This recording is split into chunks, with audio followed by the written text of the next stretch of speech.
Audio Bible, 2 Kings, chapter 1.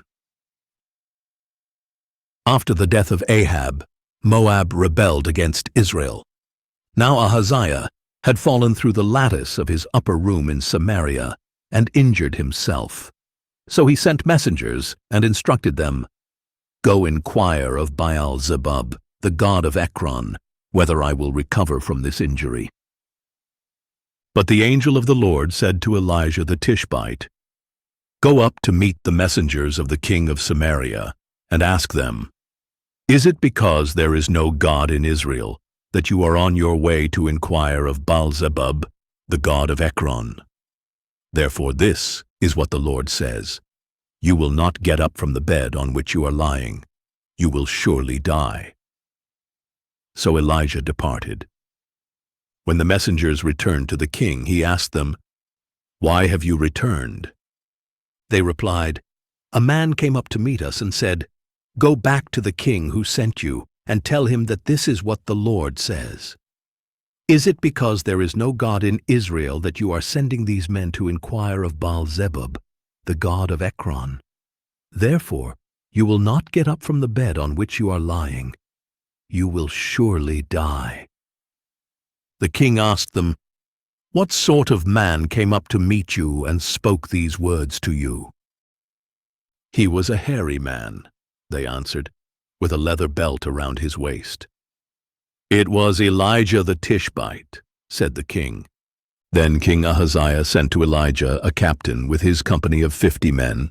So the captain went up to Elijah, who was sitting on top of a hill, and said to him, "Man of God, the king declares, come down." Elijah answered the captain, "If I am a man of God, may fire come down from heaven and consume you and your 50 men." And fire came down from heaven and consumed the captain and his 50 men. So the king sent to Elijah another captain with his 50 men. And the captain said to Elijah, "Man of God, the king declares, come down at once." Again Elijah replied, "If I am a man of God, may fire come down from heaven and consume you and your 50 men." And the fire of God came down from heaven and consumed the captain and his 50 men. So the king sent a third captain with his 50 men, and the third captain went up, fell on his knees before Elijah, and begged him, "Man of God, may my life and the lives of these 50 servants of yours please be precious in your sight.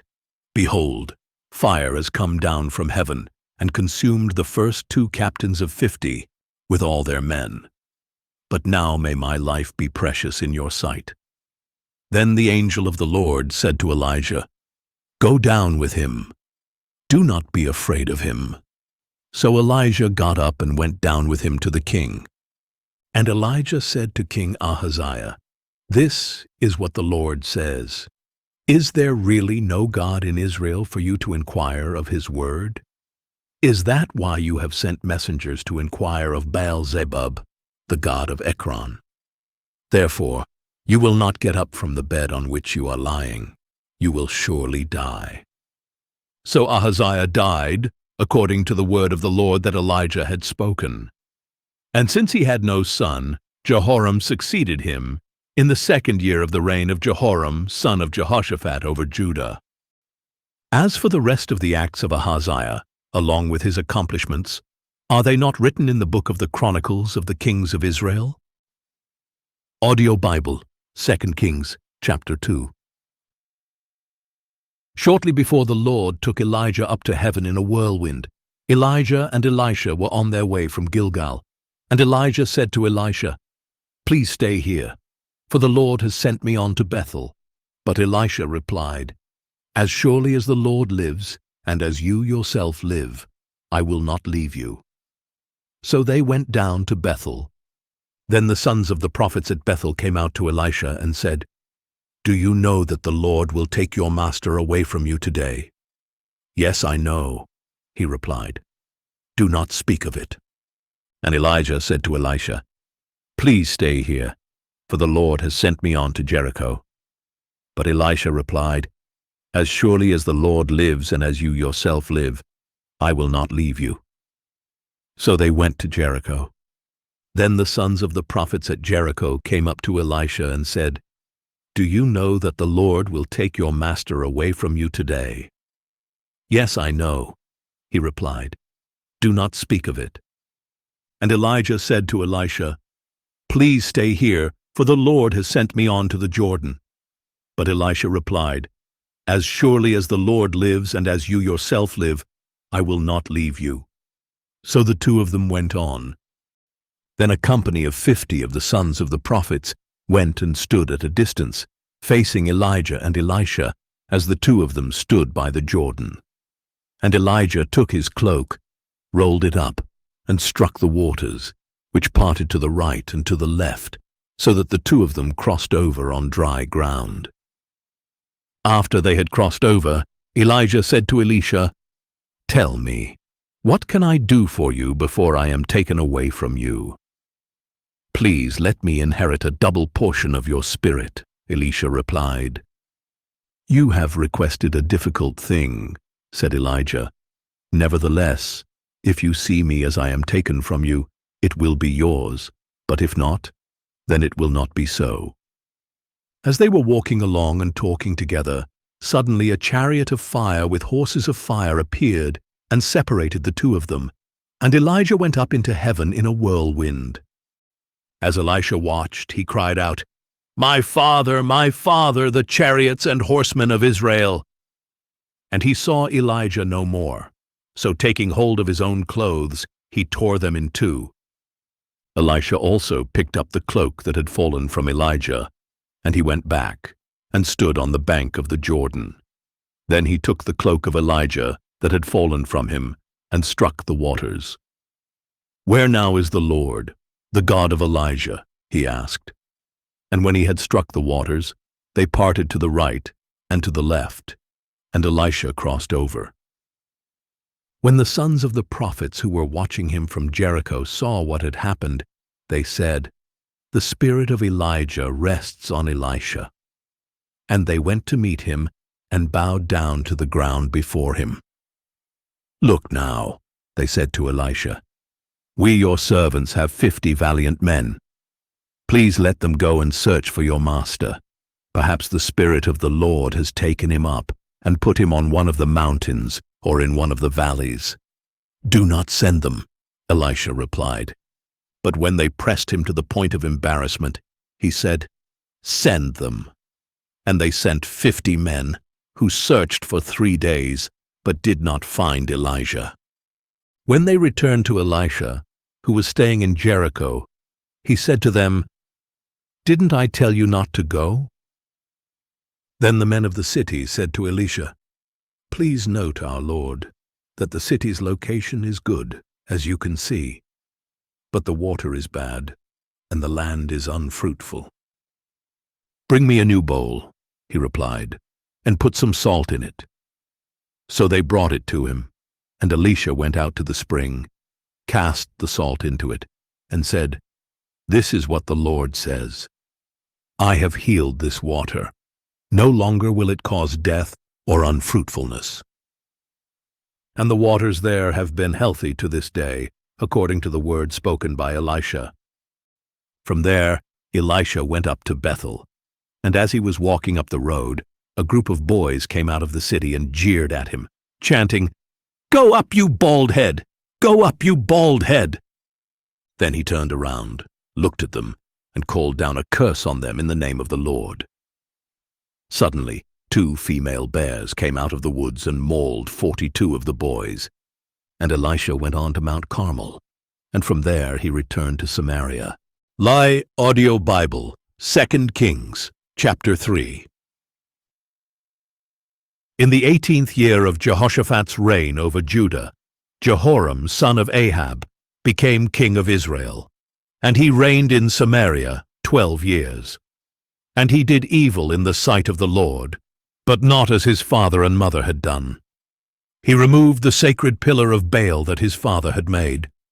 Nevertheless, he clung to the sins that Jeroboam, son of Nebat, had caused Israel to commit. He did not turn away from them. Now Mesha, king of Moab, was a sheep breeder, and he would render to the king of Israel 100,000 lambs, and the wool of 100,000 rams. But after the death of Ahab, the king of Moab rebelled against the king of Israel. So at that time, King Jehoram set out from Samaria and mobilized all Israel. And he sent a message to Jehoshaphat, king of Judah. "The king of Moab has rebelled against me. Will you go with me to fight against Moab?" "I will go," replied Jehoshaphat. "I am as you are. My people are your people, and my horses are your horses." Then he asked, "Which way shall we go up?" "By way of the desert of Edom," replied Joram. So the king of Israel, the king of Judah, and the king of Edom set out, and after they had traveled a roundabout route for 7 days, they had no water for their army or for their animals. "Alas," said the king of Israel, "for the Lord has summoned these 3 kings to deliver them into the hand of Moab." But Jehoshaphat asked, "Is there no prophet of the Lord here? Let us inquire of the Lord through him." And one of the servants of the king of Israel answered, "Elisha, son of Shaphat, is here. He used to pour water on the hands of Elijah." Jehoshaphat affirmed, "The word of the Lord is with him." So the king of Israel and Jehoshaphat and the king of Edom went down to him. Elisha, however, said to the king of Israel, "What have we to do with each other? Go to the prophets of your father and of your mother." "No," replied the king of Israel, "for it is the Lord who has summoned these 3 kings to deliver them into the hand of Moab." Then Elisha said, "As surely as the Lord of hosts lives, before whom I stand, were it not for my regard for the presence of Jehoshaphat king of Judah, I would not look at you or acknowledge you. But now bring me a harpist." And while the harpist played, the hand of the Lord came upon Elisha, and he said, "This is what the Lord says, dig this valley full of ditches. For the Lord says, you will not see wind or rain, but the valley will be filled with water, and you will drink, you and your cattle and your animals. This is a simple matter in the sight of the Lord, and he will also deliver the Moabites into your hand. And you shall attack every fortified city and every city of importance. You shall cut down every good tree, stop up every spring, and ruin every good field with stones." The next morning, at the time of the morning sacrifice, water suddenly flowed from the direction of Edom and filled the land. Now all the Moabites had heard that the kings had come up to fight against them. So all who could bear arms, young and old, were summoned and stationed at the border. When they got up early in the morning, the sun was shining on the water, and it looked as red as blood to the Moabites across the way. "This is blood!" they exclaimed. "The kings have clashed swords and slaughtered one another. Now to the plunder, Moab!" But when the Moabites came to the camp of Israel, the Israelites rose up and attacked them, and they fled before them. So the Israelites invaded their land and struck down the Moabites. They destroyed the cities, and each man threw stones on every good field until it was covered. They stopped up every spring and cut down every good tree. Only Kir-Hareseth was left with stones in place, but men with slings surrounded it and attacked it as well.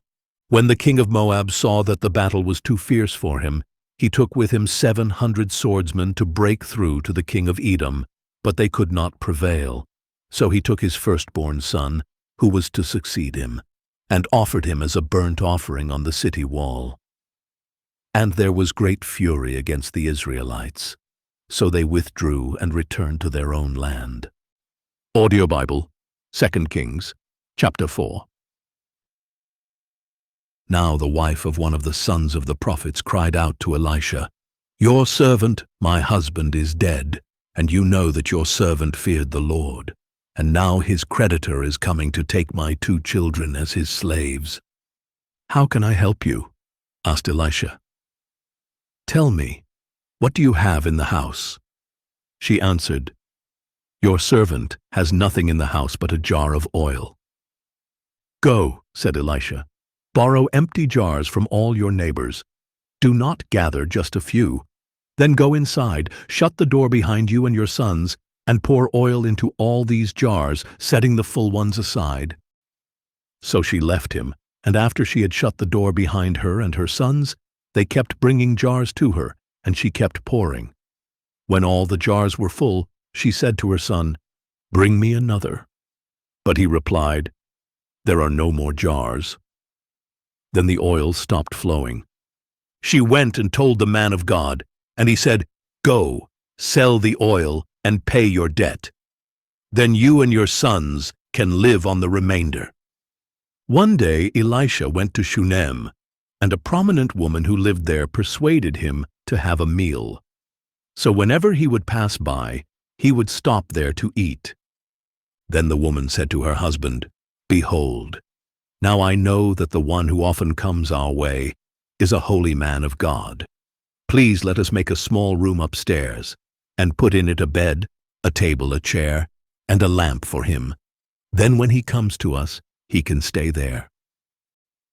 One day Elisha came to visit and went to his upper room to lie down, and he said to Gehazi his servant, "Call the Shunammite woman." And when he had called her, she stood before him, and Elisha said to Gehazi, "Now tell her, 'Look, you have gone to all this trouble for us. What can we do for you? Can we speak on your behalf to the king or the commander of the army?" "I have a home among my own people," she replied. So he asked, "Then what should be done for her?" "Well, she has no son," Gehazi replied, "and her husband is old." "Call her," said Elisha. So Gehazi called her, and she stood in the doorway. And Elisha declared, "At this time next year you will hold a son in your arms." "No, my lord," she said, "do not lie to your maidservant, O man of God." But the woman did conceive, and at that time the next year she gave birth to a son, just as Elisha had told her. And the child grew, and one day he went out to his father, who was with the harvesters. My head, he complained to his father.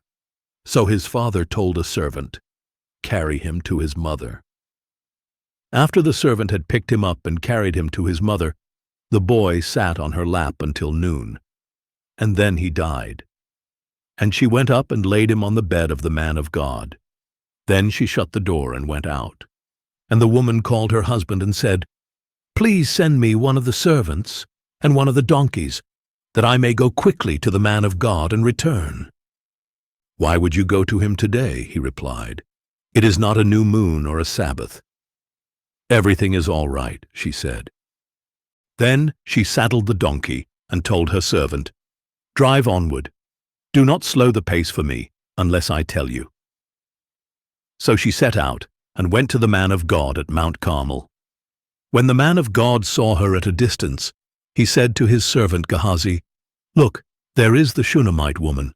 Please run out now to meet her and ask, 'Are you all right? Is your husband all right? Is your child all right?'" And she answered, "Everything is all right." When she reached the man of God at the mountain, she clung to his feet. Gehazi came over to push her away, but the man of God said, "Leave her alone, for her soul is in deep distress, and the Lord has hidden it from me and has not told me." Then she said, "Did I ask you for a son, my lord? Didn't I say, 'Do not deceive me'?" So Elisha said to Gehazi, "Tie up your garment, take my staff in your hand, and go. If you meet anyone, do not greet him, and if anyone greets you, do not answer him. Then lay my staff on the boy's face." And the mother of the boy said, "As surely as the Lord lives, and as you yourself live, I will not leave you." So he got up and followed her. Gehazi went on ahead of them and laid the staff on the boy's face, but there was no sound or response.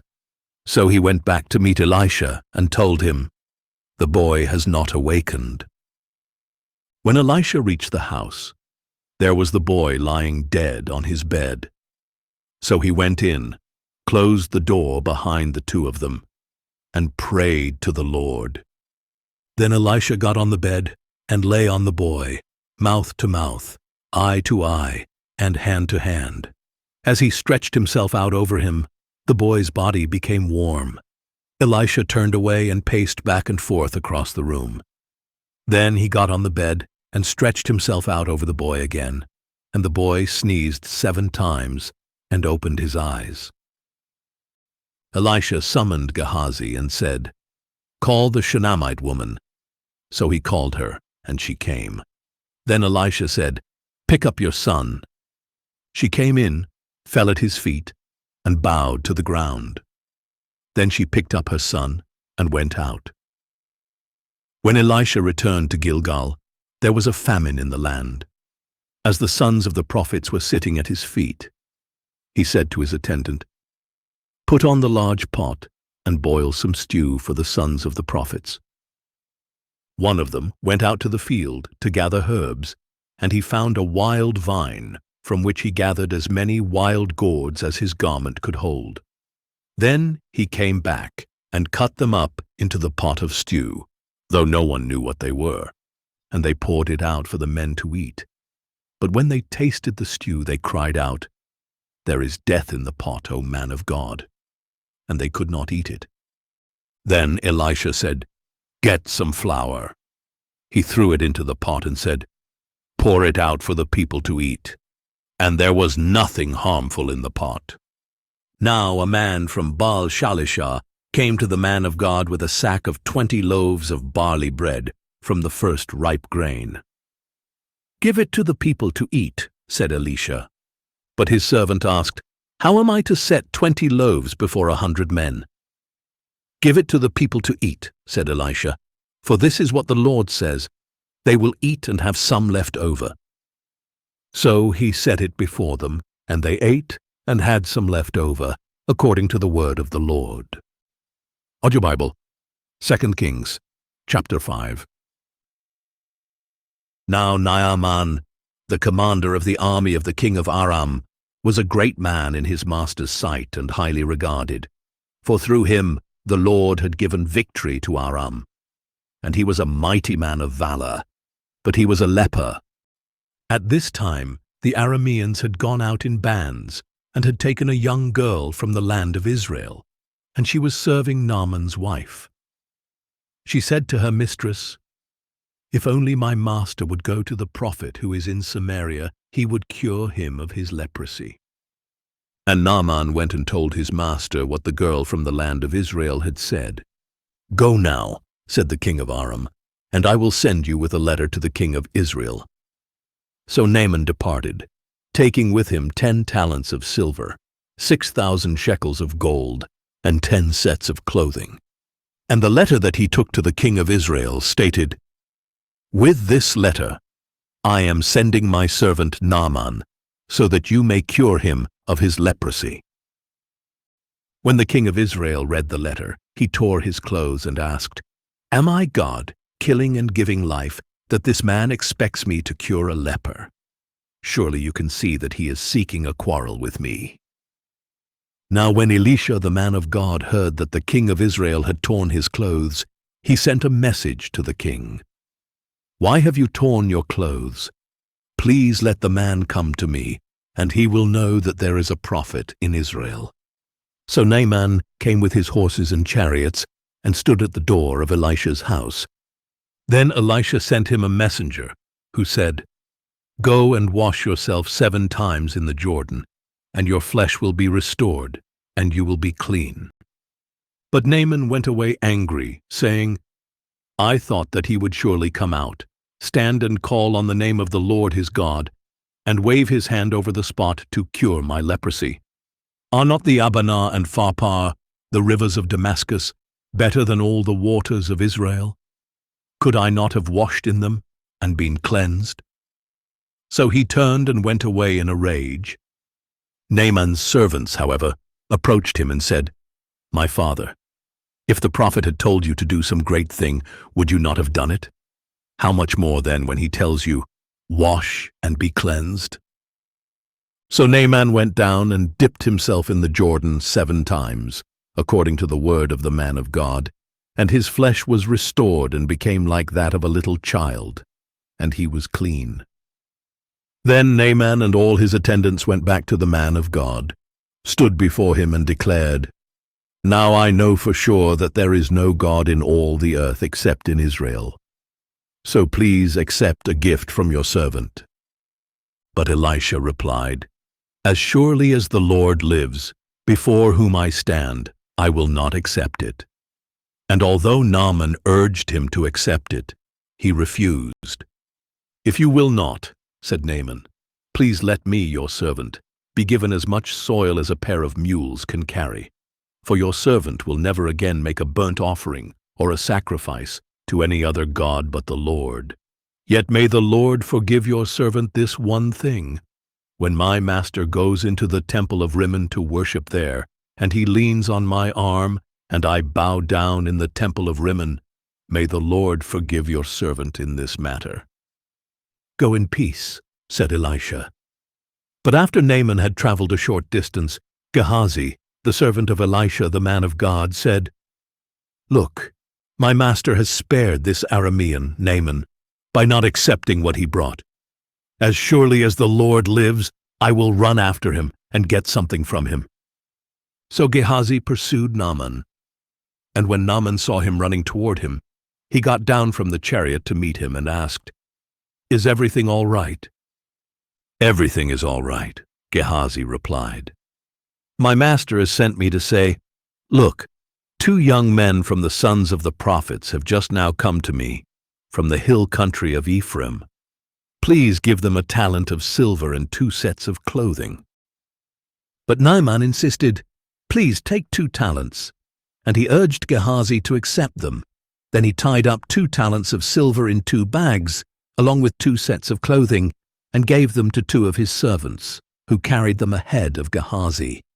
When Gehazi came to the hill, he took the gifts from the servants and stored them in the house.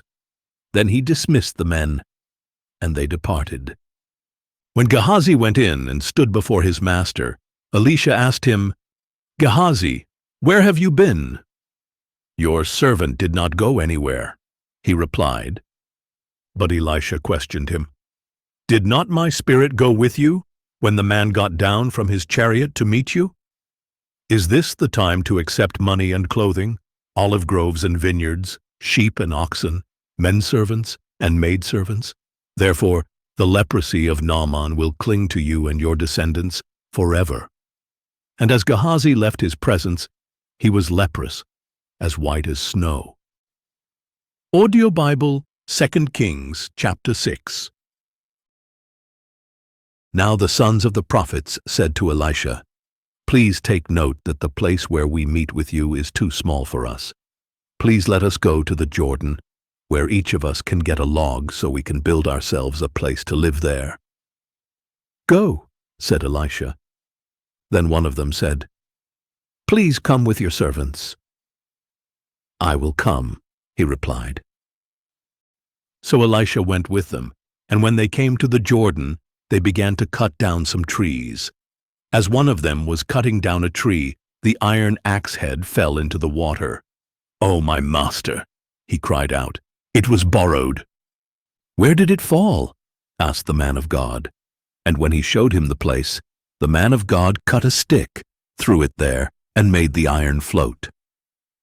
"Lift it out," he said, and the man reached out his hand and took it. Now the king of Aram was at war against Israel. After consulting with his servants, he said, "My camp will be in such and such a place." Then the man of God sent word to the king of Israel, "Be careful not to pass by this place, for the Arameans are going down there." So the king of Israel sent word to the place the man of God had pointed out. Time and again Elisha warned the king, so that he was on his guard in such places. For this reason the king of Aram became enraged and called his servants to demand of them, "Tell me, which one of us is on the side of the king of Israel?" But one of his servants replied, "No one, my lord the king.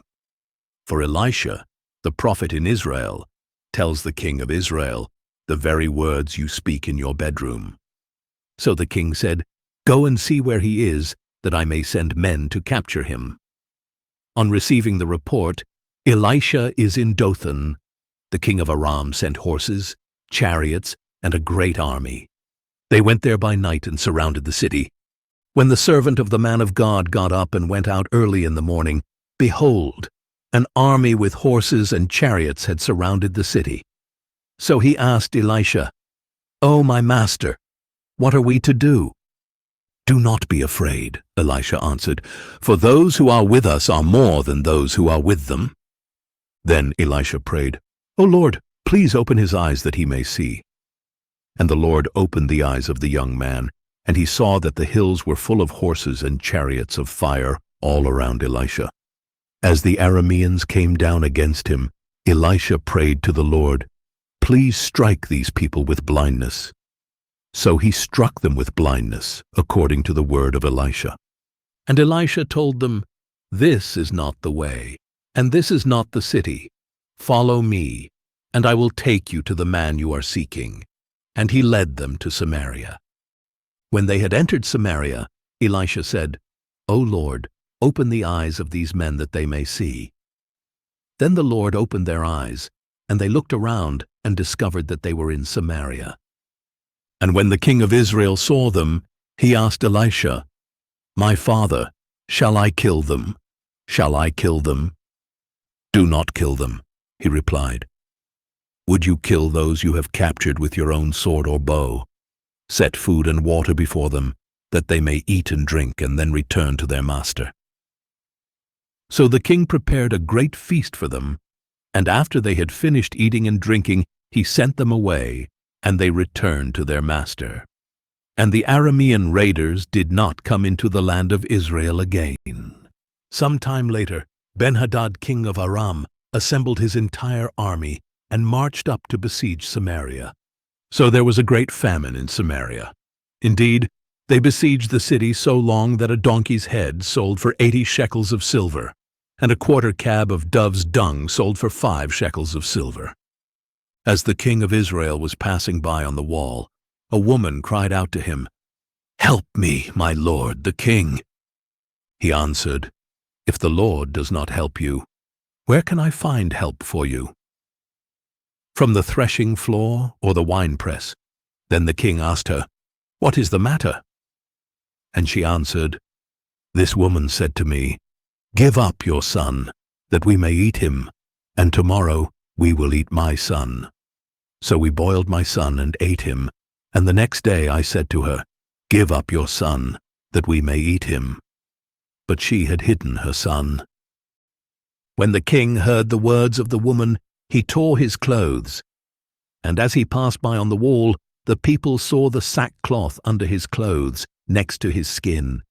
He announced, "May God punish me, and ever so severely, if the head of Elisha son of Shaphat remains on his shoulders through this day."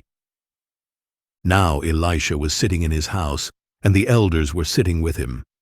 The king sent a messenger ahead, but before he arrived, Elisha said to the elders, "Do you see how this murderer has sent someone to cut off my head? Look, when the messenger comes, shut the door to keep him out. Is not the sound of his master's footsteps behind him?" While Elisha was still speaking with them, the messenger came down to him, and the king said, "This calamity is from the Lord. Why should I wait for the Lord any longer?" Audio Bible, 2 Kings chapter 7. Then Elisha said, "Hear the word of the Lord. This is what the Lord says. About this time tomorrow at the gate of Samaria, a sea of fine flour will sell for a shekel, and 2 seahs of barley will sell for a shekel." But the officer on whose arm the king leaned answered the man of God, "Look, even if the Lord were to make windows in heaven, could this really happen?"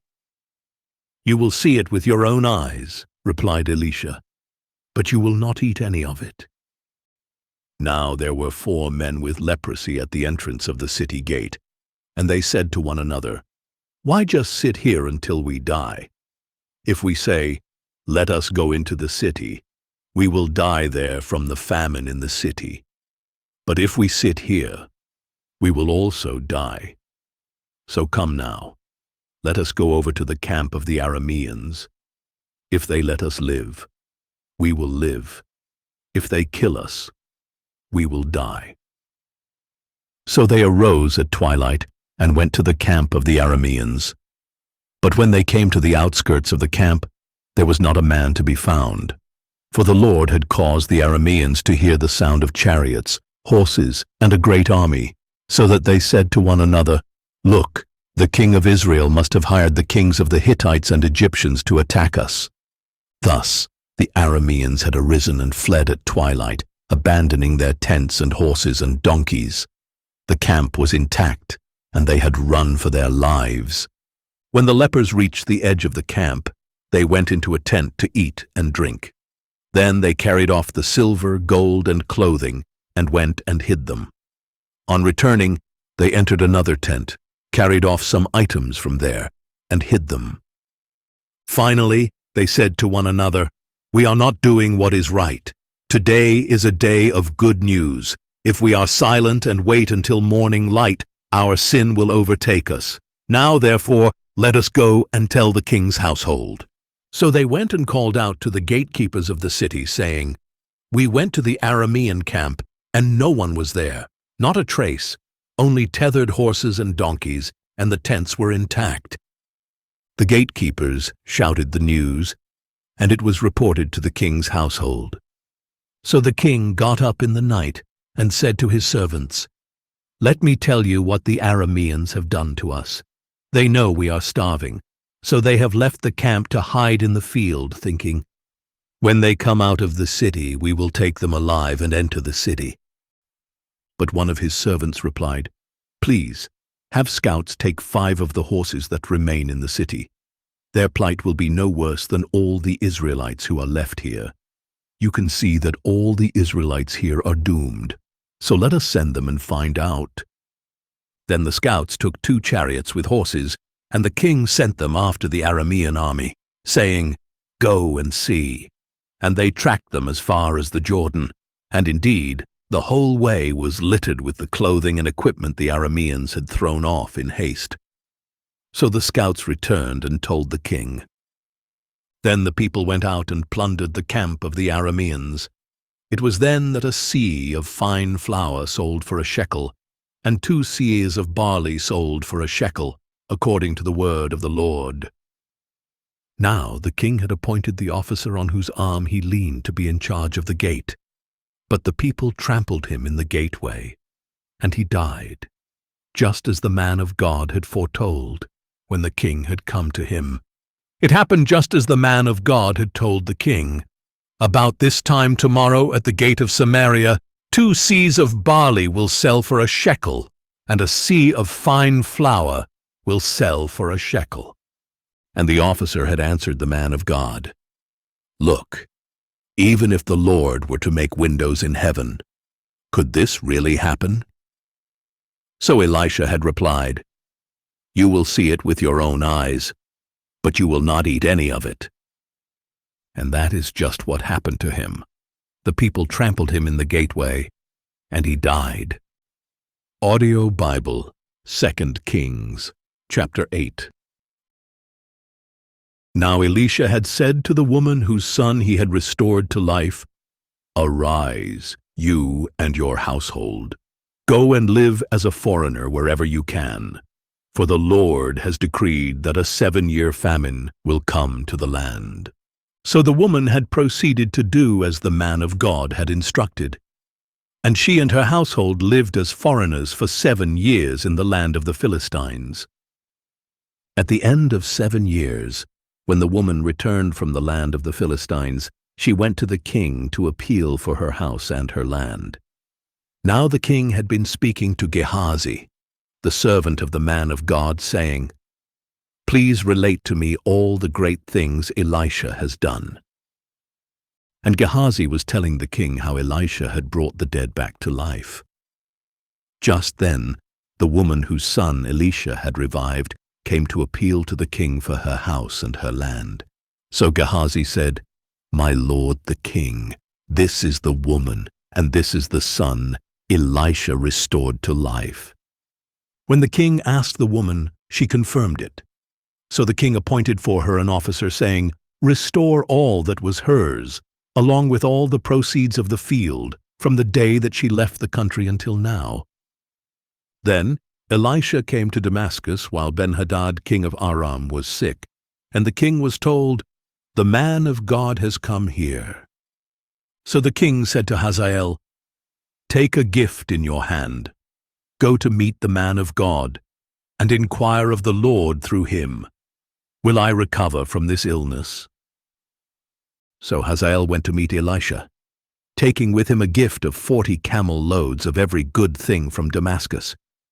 And he went in and stood before him and said, "Your son Ben-Hadad, king of Aram, has sent me to ask, will I recover from this illness?" Elisha answered, "Go and tell him, you will surely recover. But the Lord has shown me that in fact he will die." Elisha fixed his gaze steadily on him until Hazael became uncomfortable. Then the man of God began to weep. "Why is my Lord weeping?" asked Hazael. "Because I know the evil you will do to the Israelites," Elisha replied. "You will set fire to their fortresses, kill their young men with the sword, dash their little ones to pieces, and rip open their pregnant women." "But how could your servant, a mere dog, do such a monstrous thing?" said Hazael. And Elisha answered, "The Lord has shown me that you will be king over Aram." So Hazael left Elisha and went to his master, who asked him, "What did Elisha say to you?" And he replied, "He told me that you would surely recover." But the next day Hazael took a thick cloth, dipped it in water, and spread it over the king's face. So Ben-Hadad died, and Hazael reigned in his place. In the 5th year of the reign of Joram son of Ahab over Israel, Jehoram son of Jehoshaphat succeeded his father as king of Judah. Jehoram was 32 years old when he became king, and he reigned in Jerusalem 8 years. And Jehoram walked in the ways of the kings of Israel, just as the house of Ahab had done. For he married a daughter of Ahab, and did evil in the sight of the Lord. Yet, for the sake of his servant David, the Lord was unwilling to destroy Judah, since he had promised to maintain a lamp for David and his descendants forever. In the days of Jehoram, Edom rebelled against the hand of Judah and appointed their own king. So Jehoram crossed over to Zair with all his chariots. When the Edomites surrounded him and his chariot commanders, he rose up and attacked by night. His troops, however, fled to their homes. So to this day, Edom has been in rebellion against the hand of Judah. Likewise, Libnah rebelled at the same time. As for the rest of the acts of Jehoram, along with all his accomplishments, are they not written in the book of the Chronicles of the kings of Judah? And Jehoram rested with his fathers, and was buried with them in the city of David. And his son Ahaziah reigned in his place. In the 12th year of the reign of Joram son of Ahab over Israel, Ahaziah son of Jehoram became king of Judah. Ahaziah was 22 years old when he became king, and he reigned in Jerusalem 1 year. His mother's name was Athaliah, the granddaughter of Omri king of Israel. And Ahaziah walked in the ways of the house of Ahab, and did evil in the sight of the Lord like the house of Ahab, for he was a son-in-law of the house of Ahab. Then Ahaziah went with Joram son of Ahab to fight against Hazael king of Aram at Ramoth-Gilead, and the Arameans wounded Joram. So King Joram returned to Jezreel to recover from the wounds that the Arameans had inflicted on him at Ramah, when he fought against Hazael king of Aram. Then Ahaziah son of Jehoram king of Judah went down to Jezreel to visit Joram son of Ahab, because Joram had been wounded. Or Audio Bible, 2 Kings, chapter 9. Now, Elisha the prophet summoned one of the sons of the prophets and said to him, "Tuck your cloak under your belt. Take this flask of oil and go to Ramoth-Gilead. When you arrive, look for Jehu son of Jehoshaphat, the son of Nimshi. Go in Get him away from his companions and take him to an inner room. Then take the flask of oil, pour it on his head, and declare, 'This is what the Lord says, I anoint you king over Israel.' Then open the door and run. Do not delay."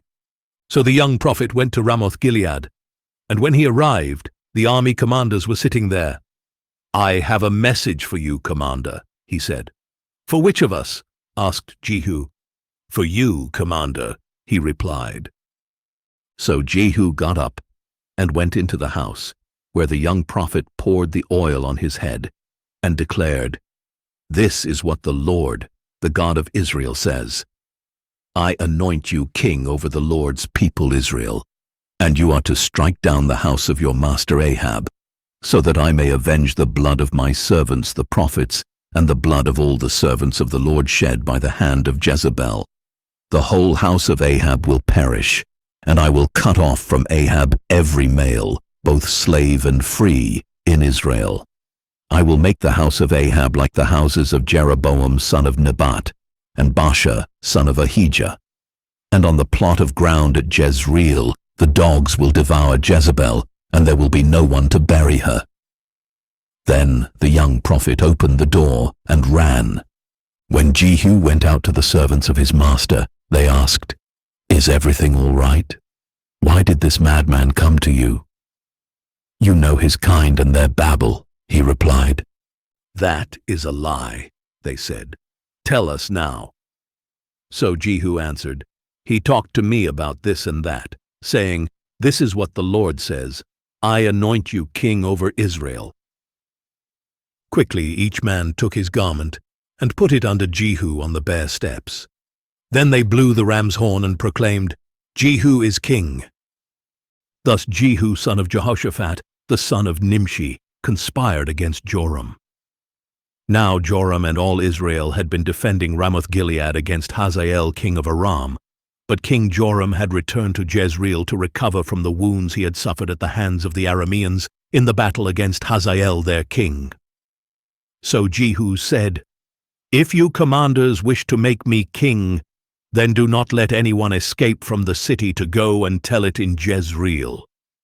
Then Jehu got into his chariot and went to Jezreel, because Joram was laid up there, and Ahaziah king of Judah had gone down to see him.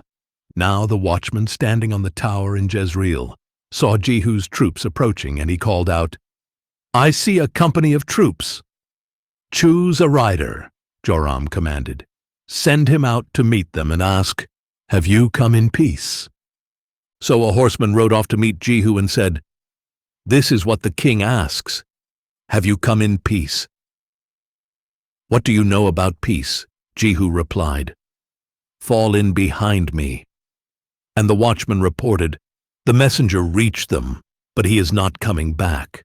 So the king sent out a second horseman, who went to them and said, "This is what the king asks.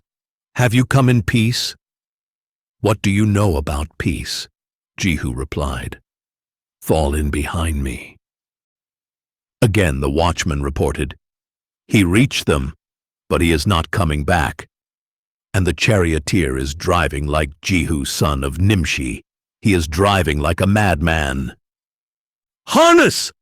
Joram shouted, and they harnessed his chariot. Then Joram king of Israel and Ahaziah king of Judah set out, each in his own chariot, and met Jehu on the property of Naboth the Jezreelite. When Joram saw Jehu, he asked, "Have you come in peace, Jehu?" "How can there be peace," he replied, "as long as the idolatry and witchcraft of your mother Jezebel abound?" Joram turned around and fled, calling out to Ahaziah, "Treachery, Ahaziah!" Then Jehu drew his bow and shot Joram between the shoulders. The arrow pierced his heart, and he slumped down in his chariot. And Jehu said to Bidkar his officer, "Pick him up and throw him into the field of Naboth the Jezreelite. For remember that when you and I were riding together behind his father Ahab, the Lord lifted up this burden against him. As surely as I saw the blood of Naboth and the blood of his sons yesterday, declares the Lord, so will I repay you on this plot of ground, declares the Lord." Now then, according to the word of the Lord, pick him up and throw him on the plot of ground." When King Ahaziah of Judah saw this, he fled up the road toward Beth-Haggan. And Jehu pursued him, shouting, "Shoot him too!"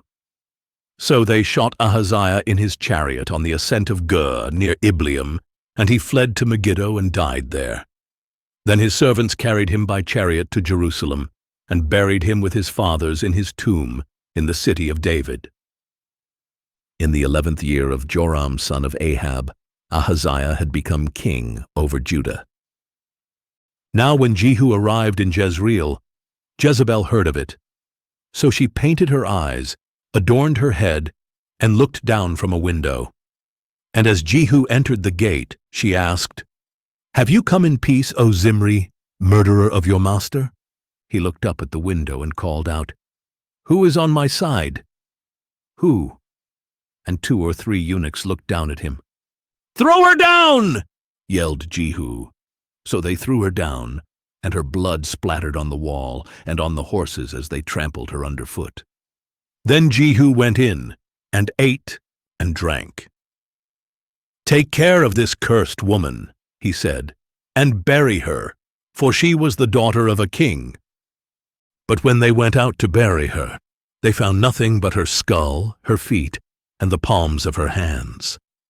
So they went back and told Jehu, who replied, "This is the word of the Lord, which he spoke through his servant Elijah the Tishbite. On the plot of ground at Jezreel, the dogs will devour the flesh of Jezebel, and Jezebel's body will lie like dung in the field on the plot of ground at Jezreel, so that no one can say, 'This is Jezebel.'" Audio Bible, 2 Kings, chapter 10. Now Ahab had 70 sons in Samaria. So Jehu wrote letters and sent them to Samaria, to the officials of Jezreel, to the elders, and to the guardians of the sons of Ahab, saying, "When this letter arrives, since your master's sons are with you, and you have chariots and horses, a fortified city and weaponry, select the best and most worthy son of your master, set him on his father's throne, and fight for your master's house." But they were terrified and reasoned, "If 2 kings could not stand against him, how can we?" So the palace administrator, the overseer of the city, the elders and the guardians, sent a message to Jehu. "We are your servants, and we will do whatever you say. We will not make anyone king. Do whatever is good in your sight." Then Jehu wrote them a second letter and said, "If you are on my side, and if you will obey me, then bring the heads of your master's sons to me at Jezreel by this time tomorrow." Now the sons of the king, 70 in all, were being brought up by the leading men of the city. And when the letter arrived, they took the sons of the king and slaughtered all 70 of them. They put their heads in baskets and sent them to Jehu at Jezreel. When the messenger arrived, he told Jehu, "They have brought the heads of the sons of the king." And Jehu ordered, "Pile them in 2 heaps at the entrance of the gate until morning." The next morning, Jehu went out and stood before all the people and said, "You are innocent. It was I who conspired against my master and killed him. But who killed all these? Know then that not a word the Lord has spoken against the house of Ahab will fail, for the Lord has done what he promised through his servant Elijah."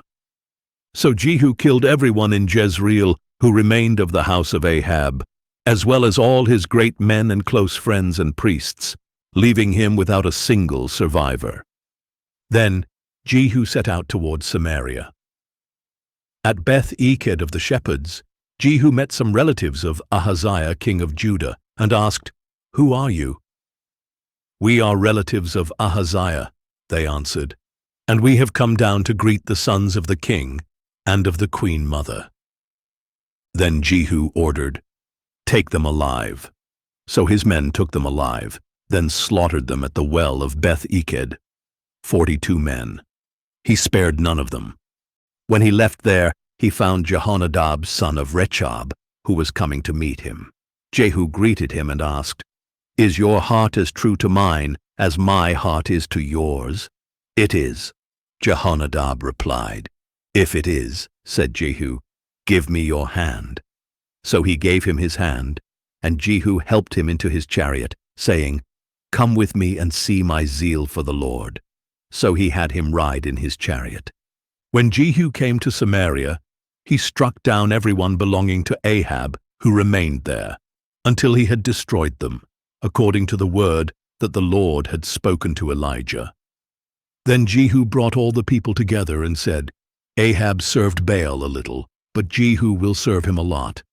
Now therefore summon to me all the prophets of Baal, all his servants and all his priests. See that no one is missing, for I have a great sacrifice for Baal. Whoever is missing will not live. But Jehu was acting deceptively in order to destroy the servants of Baal. And Jehu commanded, Proclaim a solemn assembly for Baal. So they announced it. Then Jehu sent word throughout Israel, and all the servants of Baal came. There was not a man who failed to show. They entered the temple of Baal, and it was filled from end to end. And Jehu said to the keeper of the wardrobe, Bring out garments for all the servants of Baal. So he brought out garments for them. Next, Jehu and Jehonadab son of Rechab entered the temple of Baal, and Jehu said to the servants of Baal, Look around to see that there are no servants of the Lord here among you, only servants of Baal. And they went in to offer sacrifices and burnt offerings. Now Jehu had stationed 80 men outside and warned them, If anyone allows one of the men I am delivering into your hands to escape, he will forfeit his life for theirs. When he had finished making the burnt offering, Jehu said to the guards and officers, Go in and kill them. Do not let anyone out. So the guards and officers put them to the sword, threw the bodies out, and went into the inner room of the temple of Baal. They brought out the sacred pillar of the temple of Baal and burned it. They also demolished the sacred pillar of Baal. Then they tore down the temple of Baal and made it into a latrine, which it is to this day. Thus Jehu eradicated Baal from Israel, but he did not turn away from the sins that Jeroboam son of Nebat had caused Israel to commit, the worship of the golden calves at Bethel and Dan. Nevertheless, the Lord said to Jehu, Because you have done well in carrying out what is right in my sight, and have done to the house of Ahab all that was in my heart, 4 generations of your sons will sit on the throne of Israel. Yet Jehu was not careful to follow the instruction of the Lord, the God of Israel, with all his heart. He did not turn away from the sins that Jeroboam had caused Israel to commit. In those days the Lord began to reduce the size of Israel. Hazael defeated the Israelites throughout their territory, from the Jordan eastward, through all the land of Gilead, the region of Gad, Reuben, and Manasseh, and from Aroer by the Arnon Valley through Gilead to Bashan. As for the rest of the acts of Jehu, along with all his accomplishments and all his might, are they not written in the book of the Chronicles of the Kings of Israel? And Jehu rested with his fathers and was buried in Samaria, and his son Jehoahaz reigned in his place. So the duration of Jehu's reign over Israel in Samaria was 28 years. Audio Bible, 2 Kings, chapter 11. When Athaliah the mother of Ahaziah saw that her son was dead, she proceeded to annihilate all the royal heirs. But Jehosheba, daughter of King Joram, the sister of Ahaziah, took Joash, son of Ahaziah, and stole him away from among the sons of the king who were being murdered. She put him and his nurse in a bedroom to hide him from Athaliah, and he was not killed. And Joash remained hidden with his nurse in the house of the Lord for 6 years, while Athaliah ruled the land. Then, in the 7th year, Jehoiada sent for the commanders of hundreds, the Carites, and the guards, and had them brought into the house of the Lord. There he made a covenant with them and put them under oath. He showed them the king's son and commanded them, "This is what you are to do. A third of you who come on duty on the Sabbath shall guard the royal palace. A third shall be at the gate of Sur, and a third at the gate behind the guards. You are to take turns guarding the temple. The 2 divisions that would go off duty on the Sabbath are to guard the house of the Lord for the king. You must surround the king with weapons in hand, and anyone who approaches the ranks must be put to death. You must stay close to the king wherever he goes." So the commanders of hundreds did everything that Jehoiada the priest had ordered. Each of them took his men, those coming on duty on the Sabbath and those going off duty, and came to Jehoiada the priest. Then the priest gave to the commanders of hundreds the spears and shields of King David from the house of the Lord. And the guards stood with weapons in hand, surrounding the king by the altar and the temple, from the south side to the north side of the temple. Then Jehoiada brought out the king's son, put the crown on him, presented him with the testimony, and proclaimed him king. They anointed him, and the people clapped their hands and declared, "Long live the king." When Athaliah heard the noise from the guards and the people, she went out to the people in the house of the Lord. And she looked out and saw the king standing by the pillar, according to the custom. The officers and trumpeters were beside the king, and all the people of the land were rejoicing and blowing trumpets. Then Athaliah tore her clothes and screamed, "Treason! Treason!" And Jehoiada the priest ordered the commanders of hundreds in charge of the army, "Bring her out between the ranks, and put to the sword anyone who follows her." For the priest had said, "She must not be put to death in the house of the Lord." So they seized Athaliah as she reached the horses' entrance to the palace grounds, and there she was put to death. Then Jehoiada made a covenant between the Lord and the king and the people that they would be the Lord's people. He also made a covenant between the king and the people. So all the people of the land went to the temple of Baal and tore it down. They smashed the altars and idols to pieces, and they killed Mattan the priest of Baal in front of the altars. And Jehoiada the priest posted guards for the house of the Lord. He took with him the commanders of hundreds, the Carites, the guards, and all the people of the land. And they brought the king down from the house of the Lord, and entered the royal palace by way of the gate of the guards. Then Joash took his seat on the royal throne, and all the people of the land rejoiced, and the city was quiet, because Athaliah had been put to the sword at the royal palace. Joash was 7 years old when he became king. Audio Bible, 2 Kings, chapter 12. In the 7th year of Jehu, Joash became king, and he reigned in Jerusalem 40 years. His mother's name was Zibiah. She was from Beersheba. And Joash did what was right in the eyes of the Lord all the days he was instructed by Jehoiada the priest. Nevertheless, the high places were not removed. The people continued sacrificing and burning incense there. Then Joash said to the priests, "Collect all the money brought as sacred gifts into the house of the Lord, the census money, the money from vows, and the money brought voluntarily into the house of the Lord. Let every priest receive it from his constituency, and let it be used to repair any damage found in the temple."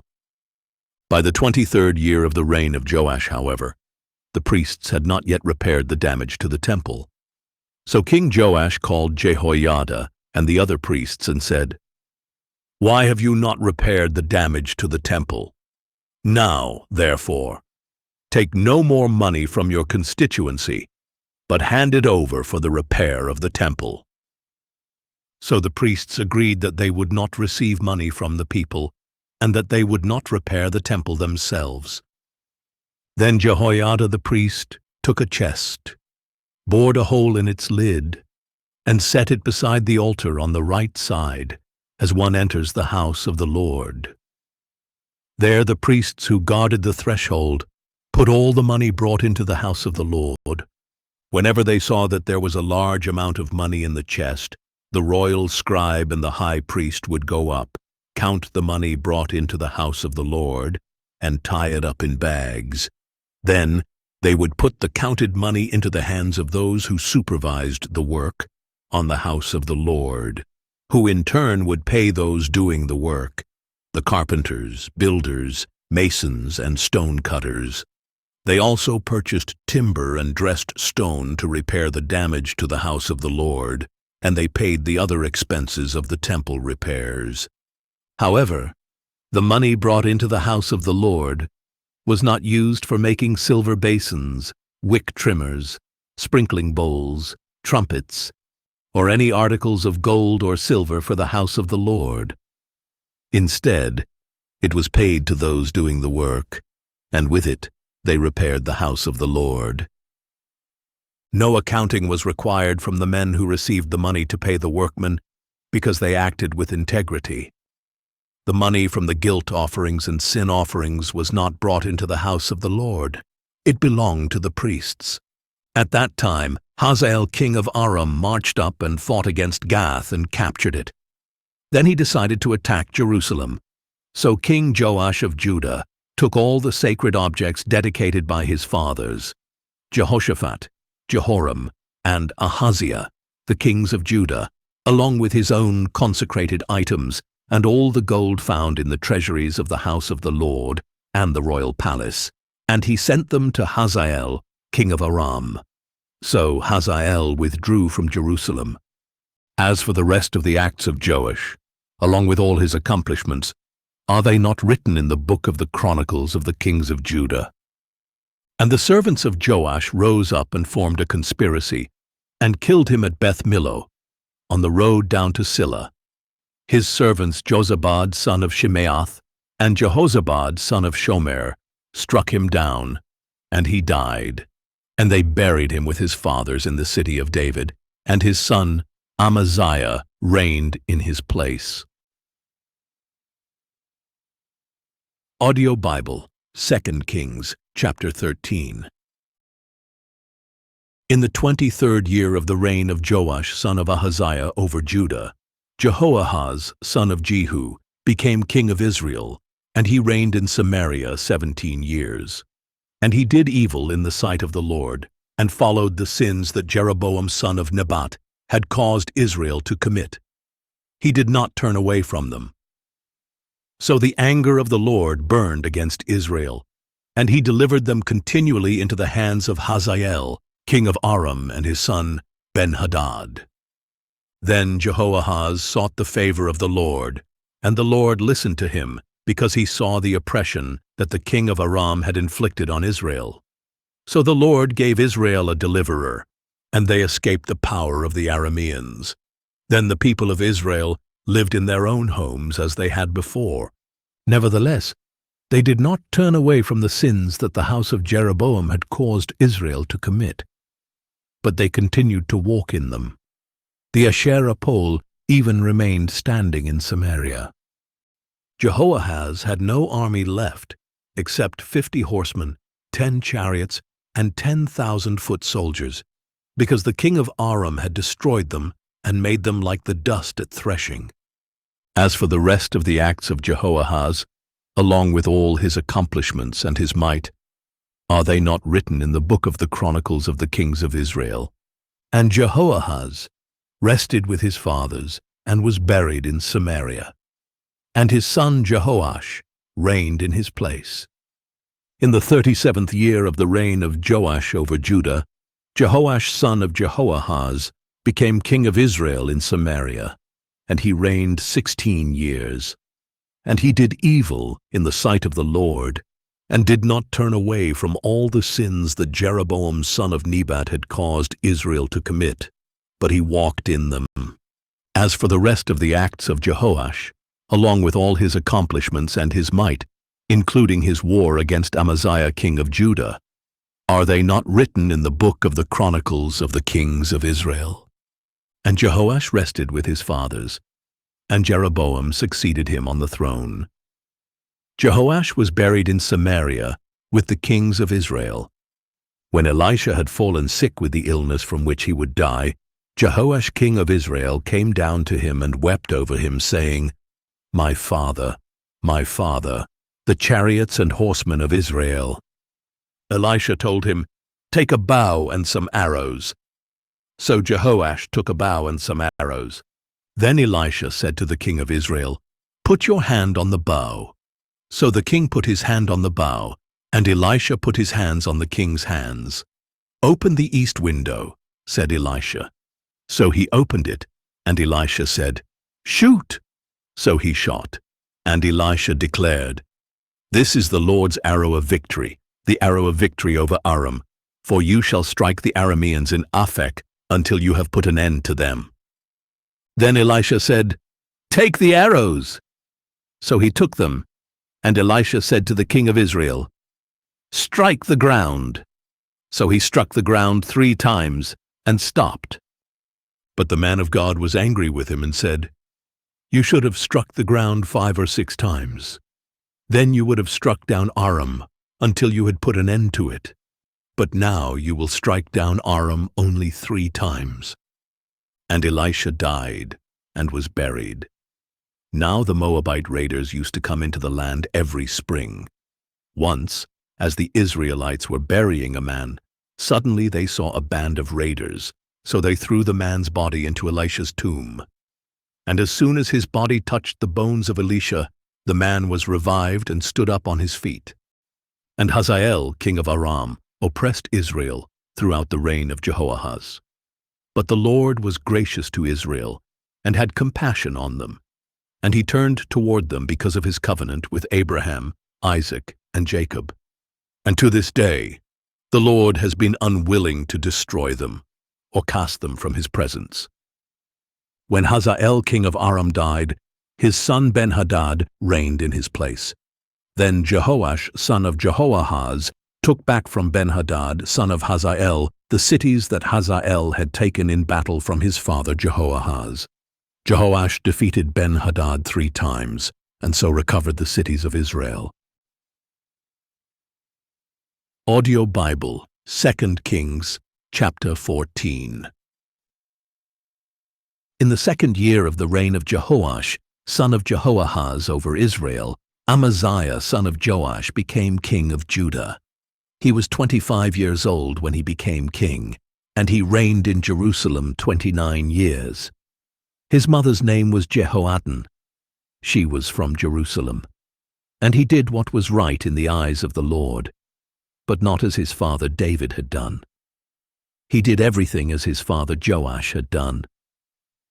Nevertheless, the high places were not taken away, and the people continued sacrificing and burning incense on the high places. As soon as the kingdom was firmly in his grasp, Amaziah executed the servants who had murdered his father the king. Yet he did not put the sons of the murderers to death, but acted according to what is written in the book of the law of Moses, where the Lord commanded, "Fathers must not be put to death for their children, and children must not be put to death for their fathers. Each is to die for his own sin." Amaziah struck down 10,000 Edomites in the Valley of Salt. He took Selah in battle and called it Joktheel, which is its name to this very day. Then Amaziah sent messengers to the king of Israel, Jehoash, son of Jehoahaz, the son of Jehu. "Come, let us meet face to face," he said. But Jehoash, king of Israel, replied to Amaziah, king of Judah, "A thistle in Lebanon sent a message to a cedar in Lebanon, saying, 'Give your daughter to my son in marriage.' Then a wild beast in Lebanon came along and trampled the thistle. You have indeed defeated Edom, and your heart has become proud. Glory in that and stay at home. Why should you stir up trouble so that you fall, you and Judah with you?"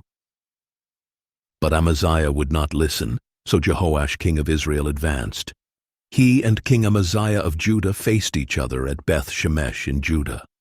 And Judah was routed before Israel, and every man fled to his home. There at Beth Shemesh, Jehoash king of Israel captured Amaziah king of Judah, the son of Joash, the son of Ahaziah. Then Jehoash went to Jerusalem and broke down the wall of Jerusalem from the Ephraim gate to the corner gate, a section of 400 cubits.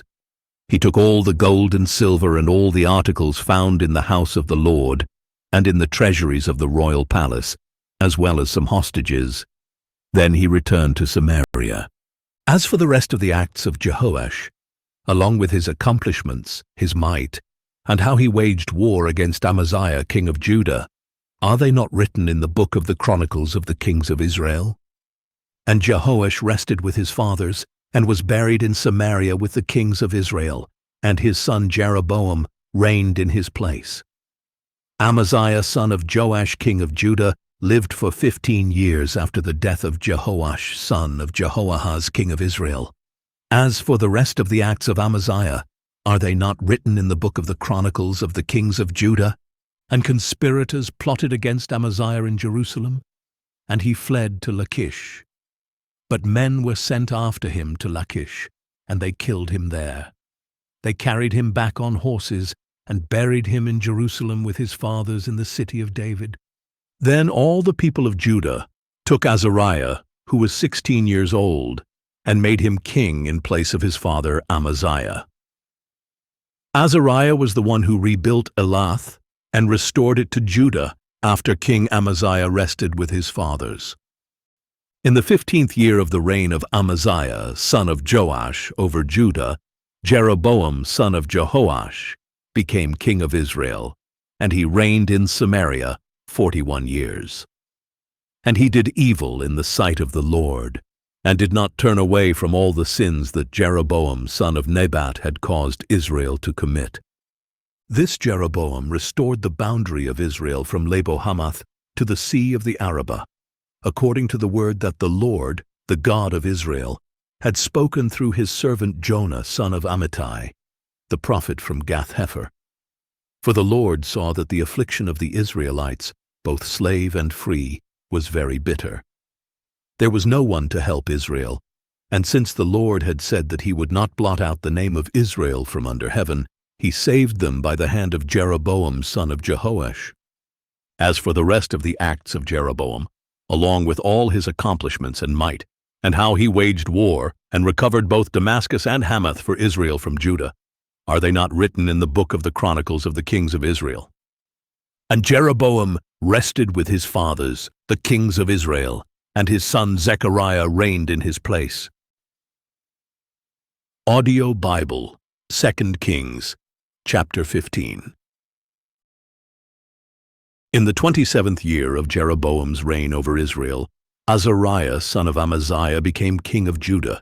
He was 16 years old when he became king, and he reigned in Jerusalem 52 years. His mother's name was Jechaliah. She was from Jerusalem, and he did what was right in the eyes of the Lord, just as his father Amaziah had done. Nevertheless, the high places were not taken away. The people continued sacrificing and burning incense there.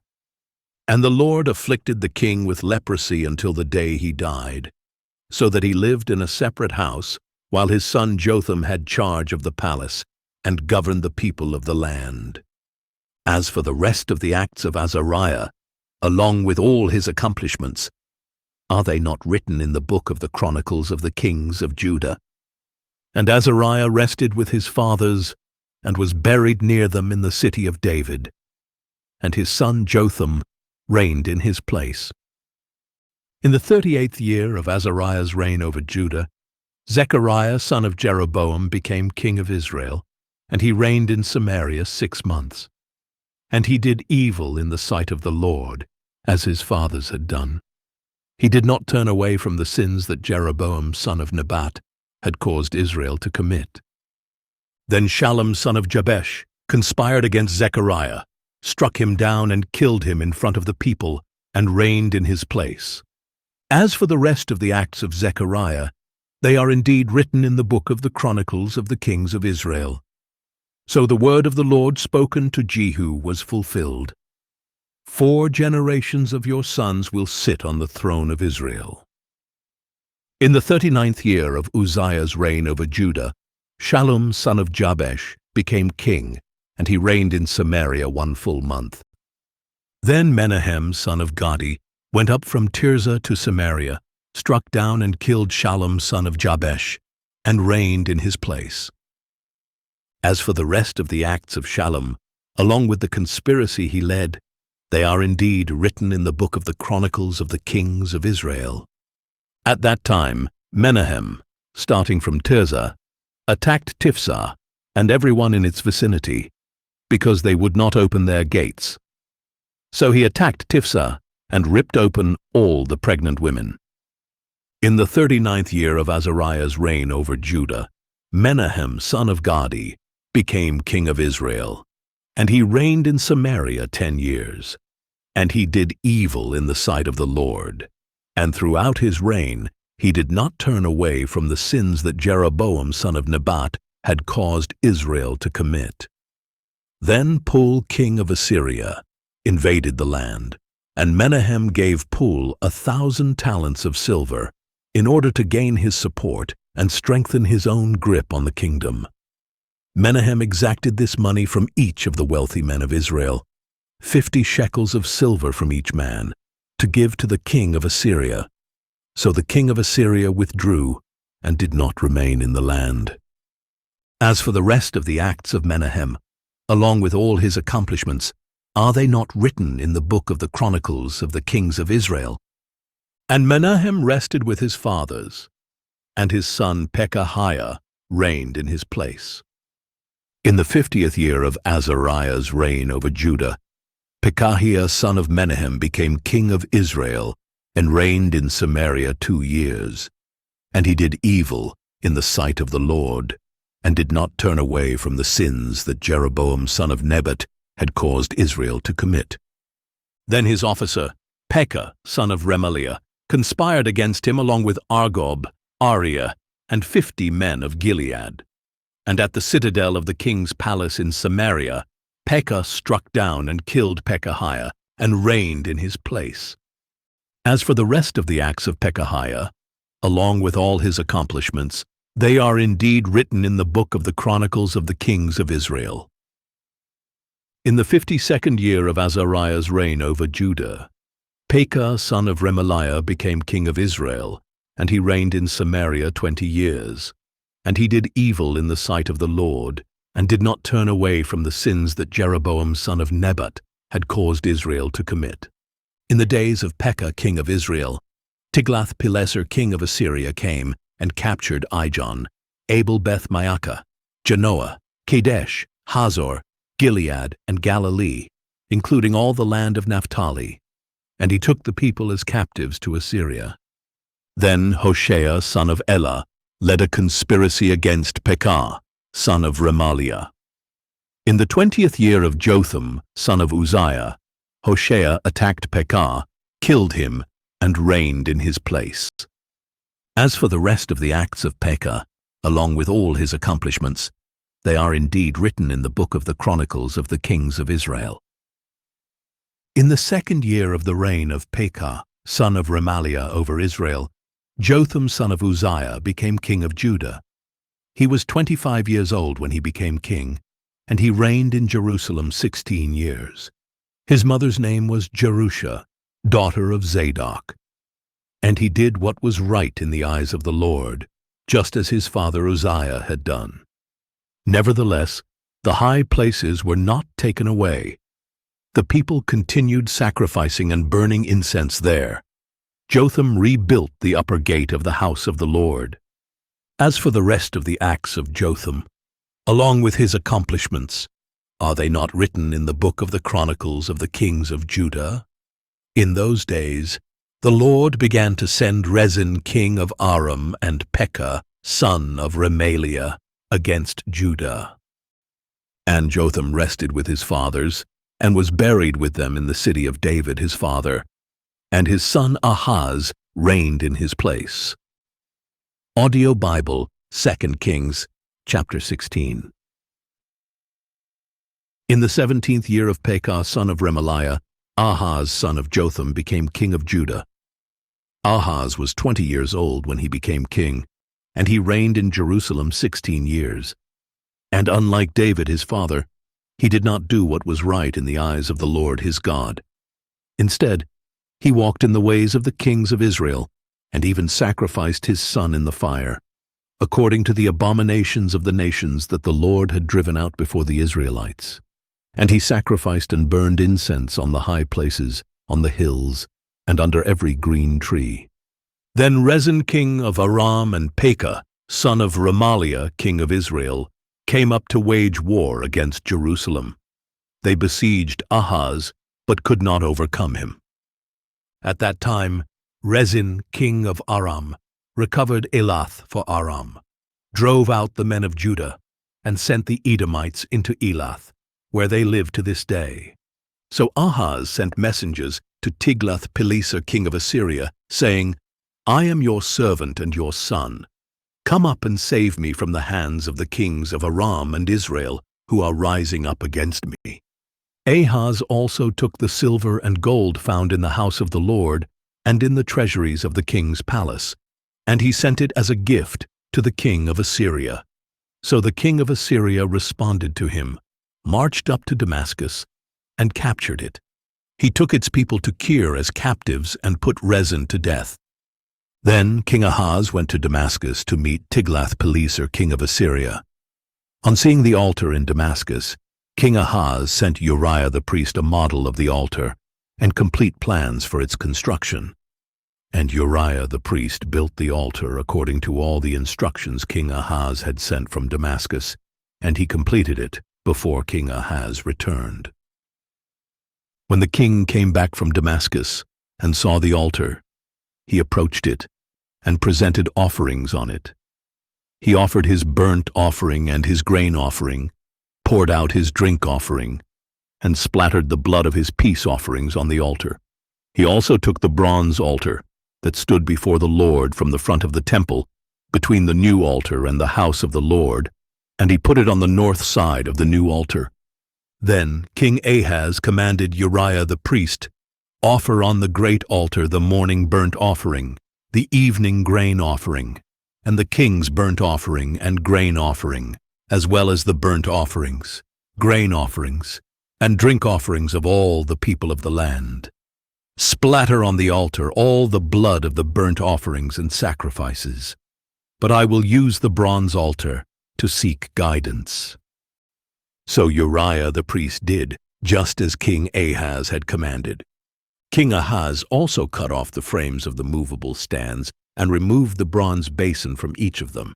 He took down the sea from the bronze oxen that were under it and put it on a stone base. And on account of the king of Assyria, he removed the Sabbath canopy they had built in the temple and closed the royal entryway outside the house of the Lord. As for the rest of the acts of Ahaz, along with his accomplishments, are they not written in the book of the Chronicles of the kings of Judah? And Ahaz rested with his fathers and was buried with them in the city of David, and his son Hezekiah reigned in his place. Audio Bible, 2 Kings, chapter 17. In the 12th year of the reign of Ahaz over Judah, Hoshea son of Elah became king of Israel, and he reigned in Samaria 9 years. And he did evil in the sight of the Lord, but not like the kings of Israel who preceded him. Shalmaneser king of Assyria attacked him, and Hoshea became his vassal and paid him tribute. But the king of Assyria discovered that Hoshea had conspired to send envoys to King So of Egypt, and that he had not paid tribute to the king of Assyria as in previous years. Therefore the king of Assyria arrested Hoshea and put him in prison. Then the king of Assyria invaded the whole land, marched up to Samaria, and besieged it for 3 years. In the 9th year of Hoshea, the king of Assyria captured Samaria and carried away the Israelites to Assyria, where he settled them in Halah, in Gozan by the Habor River, and in the cities of the Medes. All this happened because the people of Israel had sinned against the Lord their God, who had brought them out of the land of Egypt, from under the hand of Pharaoh, king of Egypt. They had worshipped other gods, and walked in the customs of the nations that the Lord had driven out before the Israelites, as well as in the practices introduced by the kings of Israel. The Israelites secretly did things against the Lord their God that were not right. From watchtower to fortified city, they built high places in all their cities. They set up for themselves sacred pillars and Asherah poles on every high hill and under every green tree. They burned incense on all the high places, like the nations that the Lord had driven out before them. They did wicked things, provoking the Lord to anger. They served idols, although the Lord had told them, "You shall not do this thing."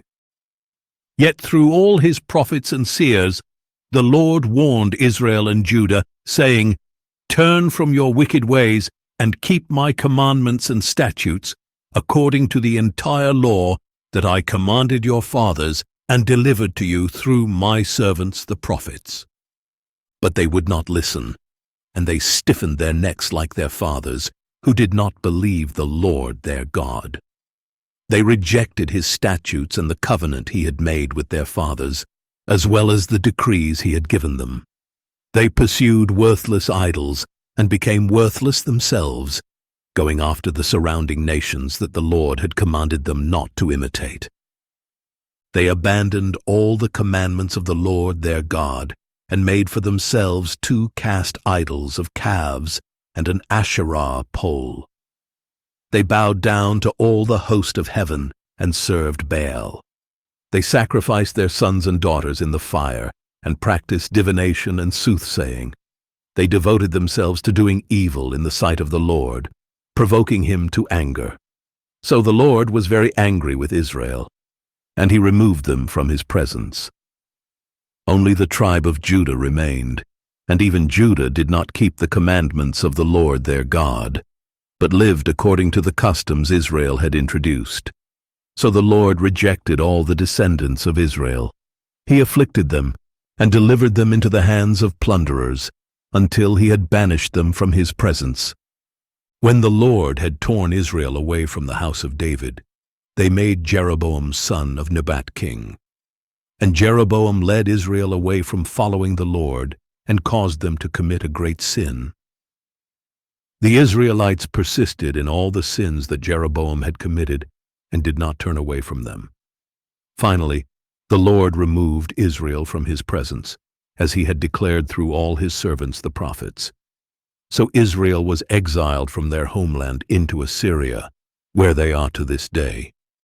Then the king of Assyria brought people from Babylon, Cutha, Ava, Hamath, and Sepharvaim, and settled them in the towns of Samaria to replace the Israelites. They took possession of Samaria and lived in its towns. Now when the settlers first lived there, they did not worship the Lord, so he sent lions among them, which killed some of them. So they spoke to the king of Assyria, saying, "The peoples that you have removed and placed in the cities of Samaria do not know the requirements of the God of the land. Because of this, he has sent lions among them, which are indeed killing them off." Then the king of Assyria commanded, "Send back one of the priests you carried off from Samaria, and have him go back to live there and teach the requirements of the God of the land." Thus one of the priests they had carried away came and lived in Bethel, and he began to teach them how they should worship the Lord.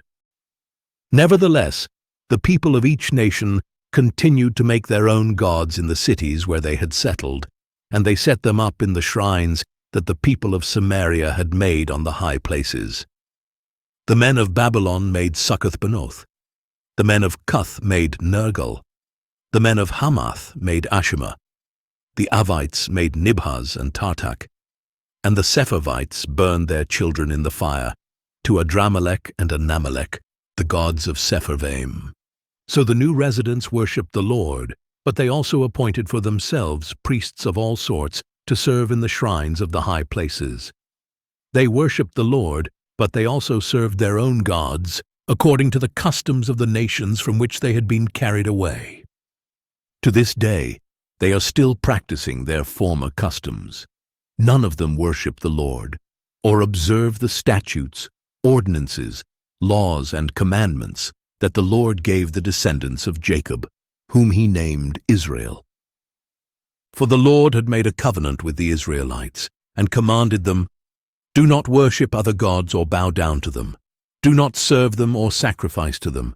Instead, worship the Lord, who brought you out of the land of Egypt with great power and an outstretched arm.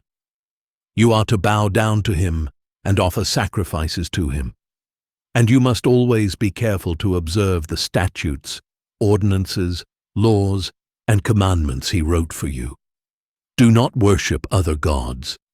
Do not forget the covenant I have made with you. Do not worship other gods, but worship the Lord your God, and he will deliver you from the hands of all your enemies." But they would not listen, and they persisted in their former customs. So these nations worshipped the Lord, but also served their idols. And to this day their children and grandchildren continue to do as their fathers did. Audio Bible, 2 Kings, chapter 18. In the 3rd year of the reign of Hoshea son of Elah over Israel, Hezekiah son of Ahaz became king of Judah. He was 25 years old when he became king, and he reigned in Jerusalem 29 years. His mother's name was Abi, the daughter of Zechariah, and he did what was right in the eyes of the Lord, just as his father David had done. He removed the high places, shattered the sacred pillars, and cut down the Asherah poles. He also demolished the bronze snake called Nehushtan that Moses had made, for up to that time the Israelites had burned incense to it. Hezekiah trusted in the Lord, the God of Israel. No king of Judah was like him, either before him or after him. He remained faithful to the Lord and did not turn from following him. He kept the commandments that the Lord had given Moses. And the Lord was with Hezekiah, and he prospered wherever he went. He rebelled against the king of Assyria and refused to serve him. He defeated the Philistines as far as Gaza and its borders, from watchtower to fortified city.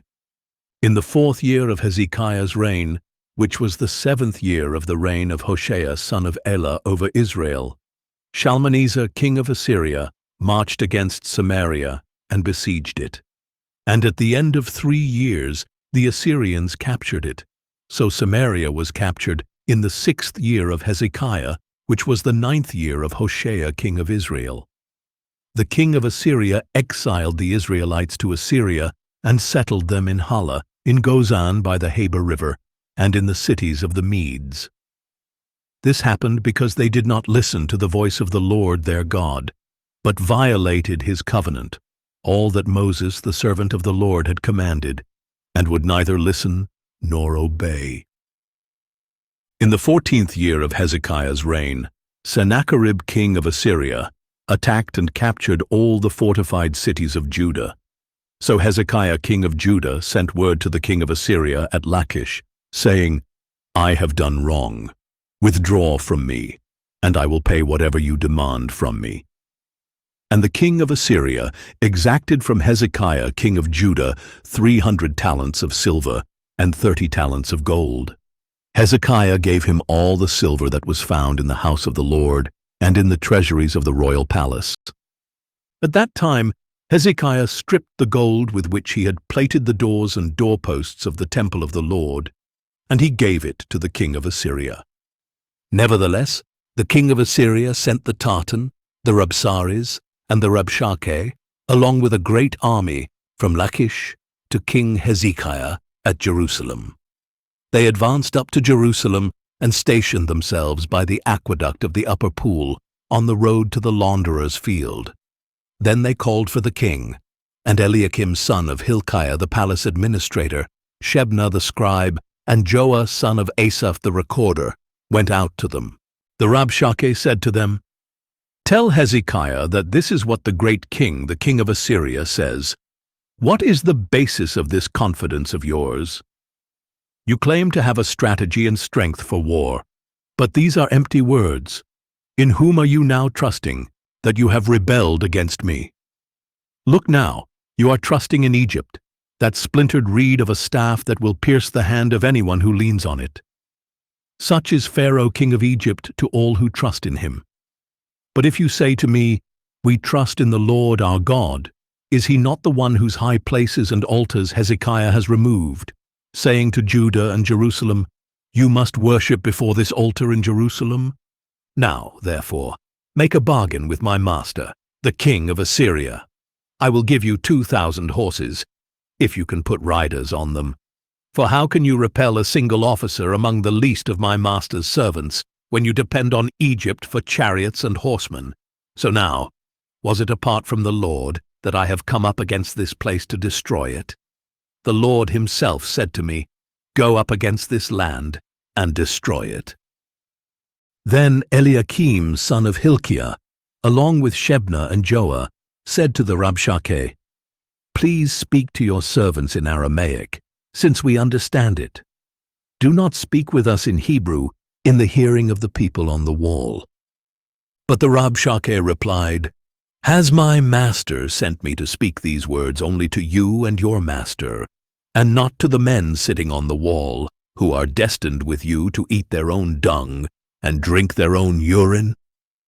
Then the Rabshakeh stood and called out loudly in Hebrew, "Hear the word of the great king, the king of Assyria. This is what the king says. Do not let Hezekiah deceive you.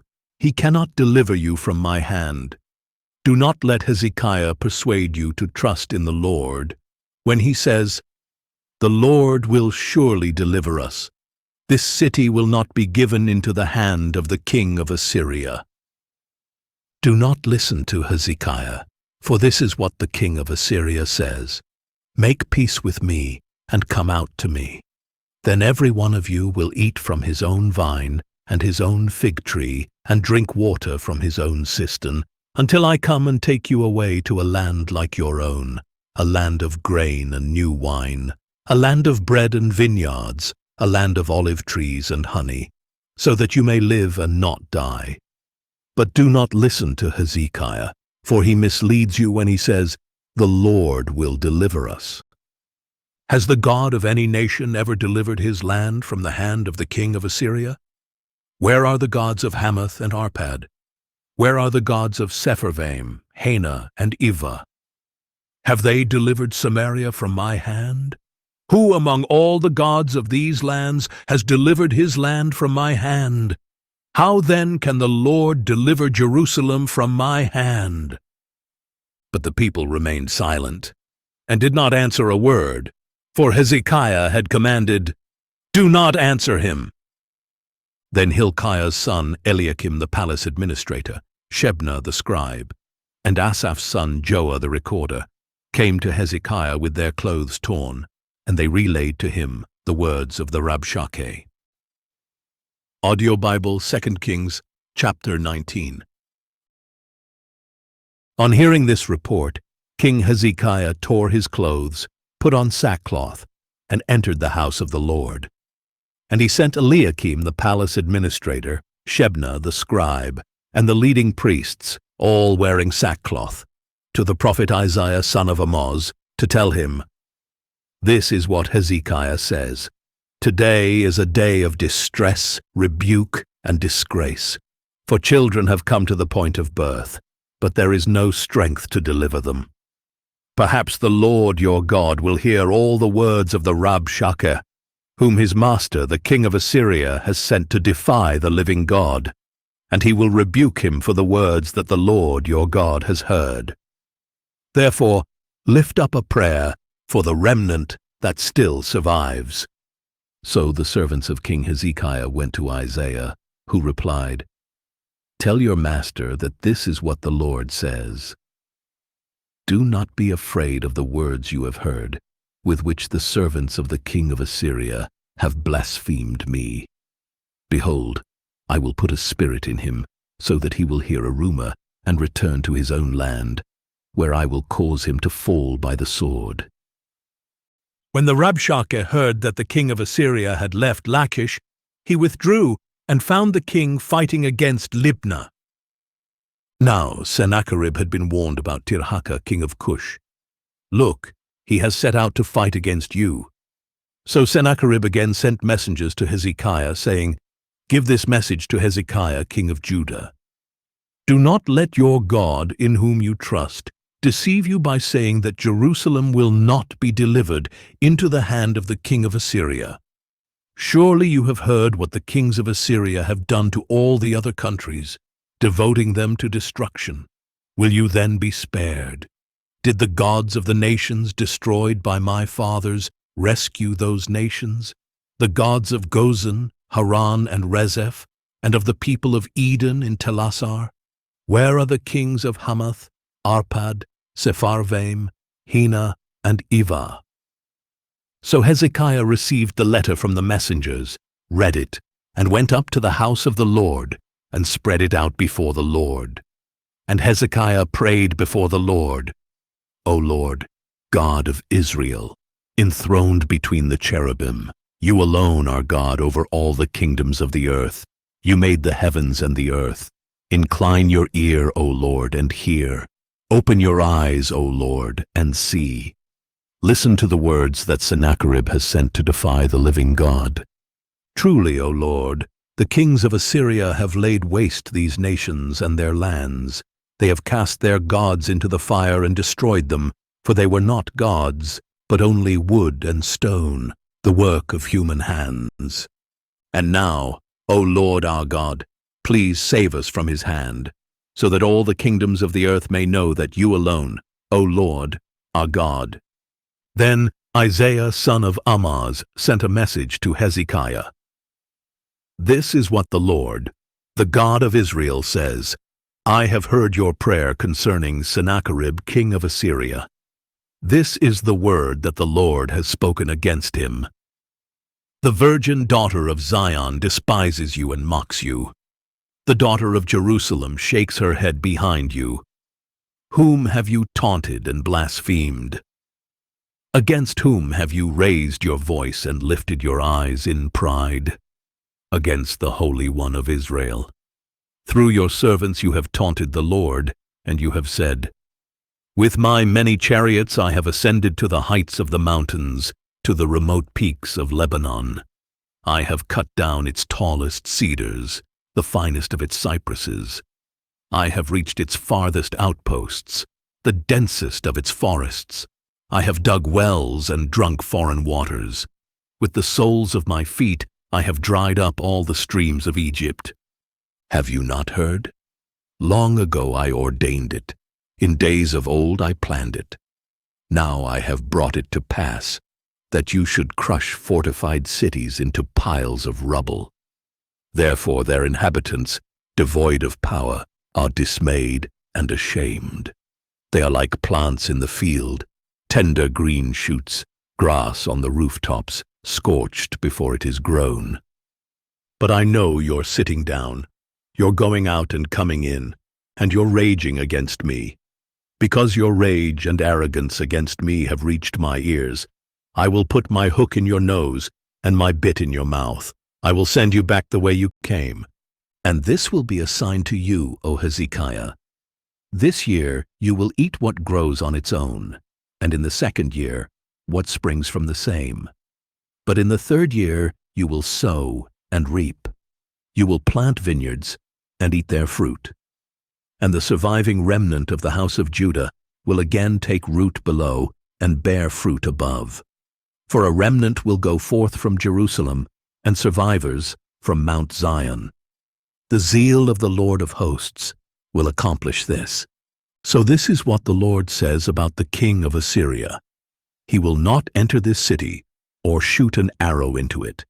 He will not come before it with a shield or build up a siege ramp against it. He will go back the way he came, and he will not enter this city, declares the Lord. I will defend this city and save it for my own sake and for the sake of my servant David. And that very night the angel of the Lord went out and struck down 185,000 men in the camp of the Assyrians. When the people got up the next morning, there were all the dead bodies. So Sennacherib king of Assyria broke camp and withdrew. He returned to Nineveh and stayed there. One day, while he was worshipping in the temple of his god Nisroch, his sons Adramelech and Sharezer put him to the sword, and escaped to the land of Ararat, and his son Esarhaddon reigned in his place. Audio Bible 2 Kings chapter 20. In those days Hezekiah became mortally ill. The prophet Isaiah, son of Amoz, came to him and said, "This is what the Lord says, put your house in order, for you are about to die. You will not recover." Then Hezekiah turned his face to the wall and prayed to the Lord, saying, "Please, O Lord, remember how I have walked before you faithfully and with wholehearted devotion. I have done what is good in your sight." And Hezekiah wept bitterly. Before Isaiah had left the middle courtyard, the word of the Lord came to him, saying, "Go back and tell Hezekiah, the leader of my people, that this is what the Lord, the God of your father David, says. I have heard your prayer. I have seen your tears. I will surely heal you. On the 3rd day from now, you will go up to the house of the Lord. I will add 15 years to your life, and I will deliver you and this city from the hand of the king of Assyria. I will defend this city for my sake and for the sake of my servant David."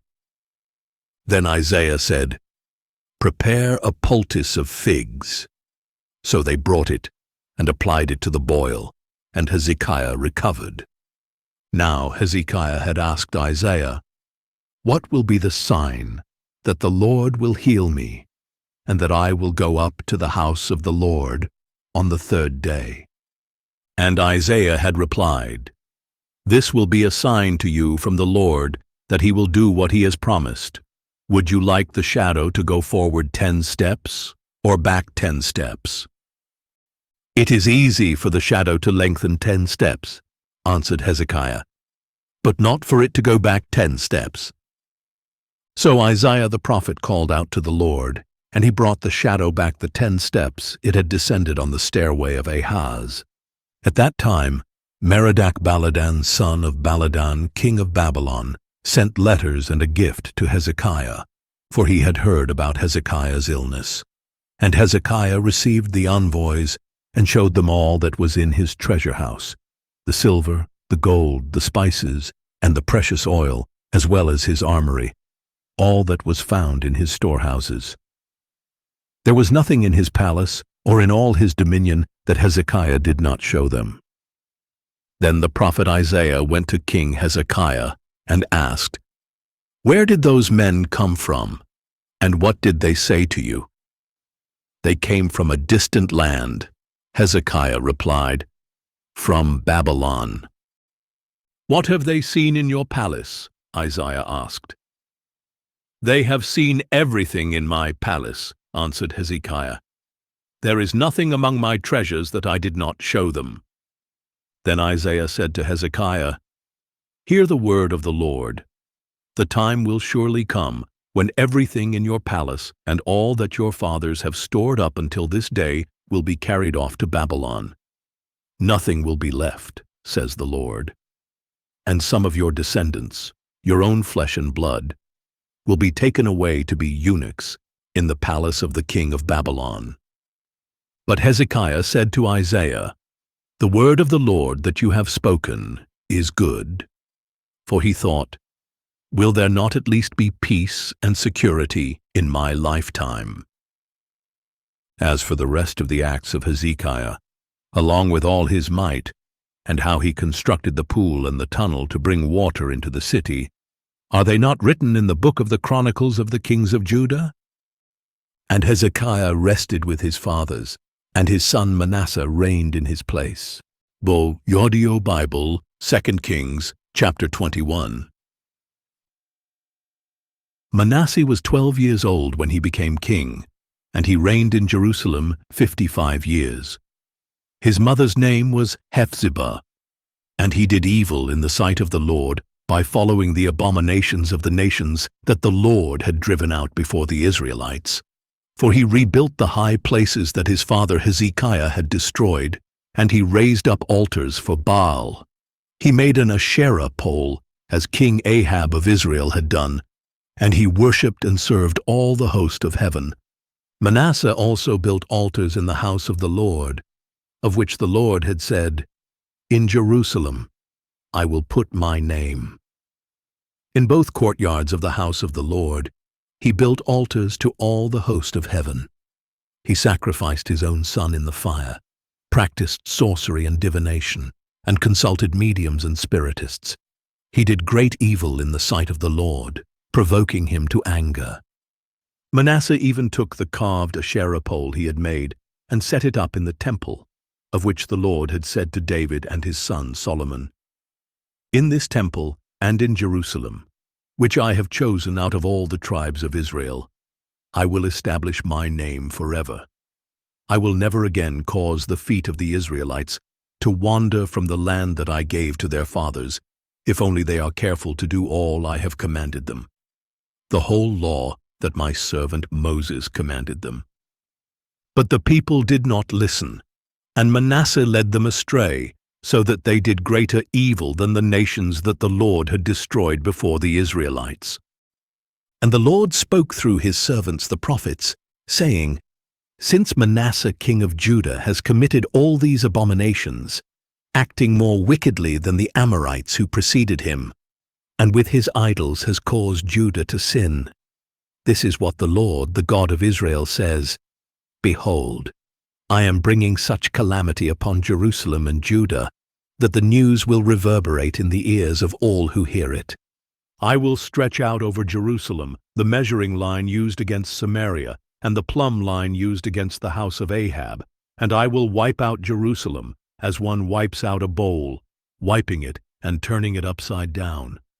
So I will forsake the remnant of my inheritance and deliver them into the hands of their enemies, and they will become plunder and spoil to all their enemies, because they have done evil in my sight and have provoked me to anger from the day their fathers came out of Egypt until this day. Moreover, Manasseh shed so much innocent blood that he filled Jerusalem from end to end, in addition to the sin that he had caused Judah to commit, doing evil in the sight of the Lord.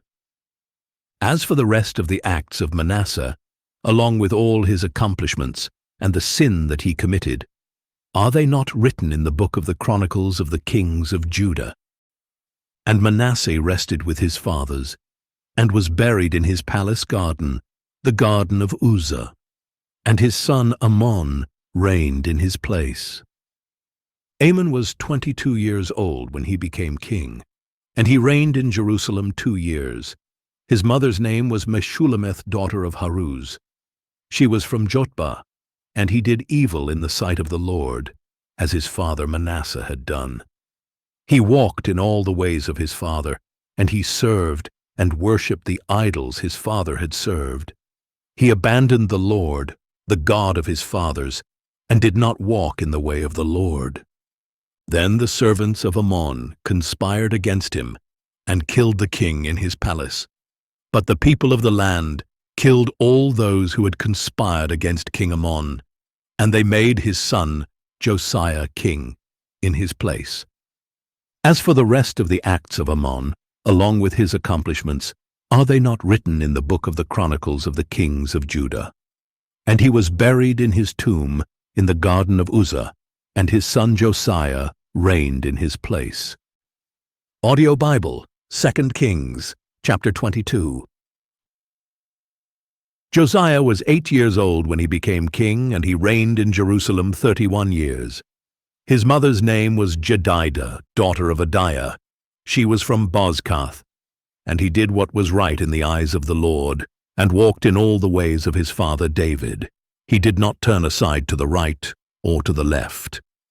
Now in the 18th year of his reign, King Josiah sent the scribe, Shaphan son of Azaliah, the son of Meshullam, to the house of the Lord, saying, Go up to Hilkiah the high priest, and have him count the money that has been brought into the house of the Lord, which the doorkeepers have collected from the people.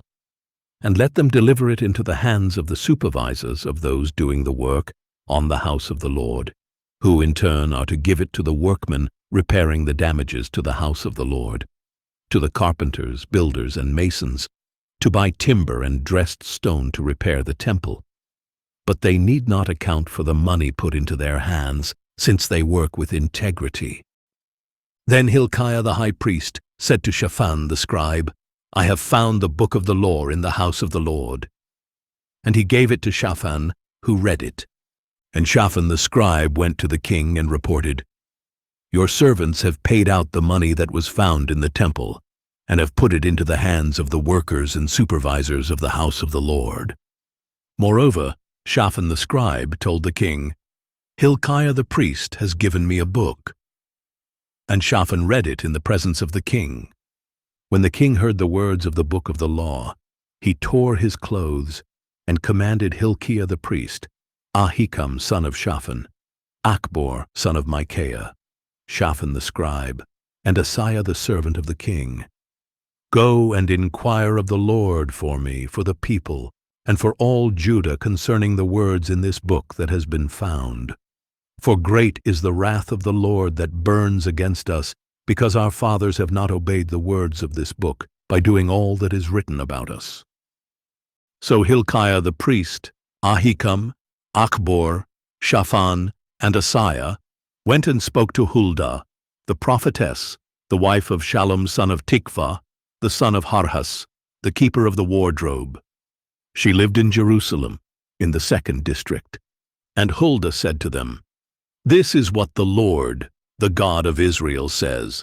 Tell the man who sent you that this is what the Lord says. I am about to bring calamity on this place and on its people, according to all the words of the book that the king of Judah has read, because they have forsaken me and burned incense to other gods, that they might provoke me to anger with all the works of their hands. My wrath will be kindled against this place and will not be quenched. But as for the king of Judah, who sent you to inquire of the Lord, tell him that this is what the Lord, the God of Israel, says.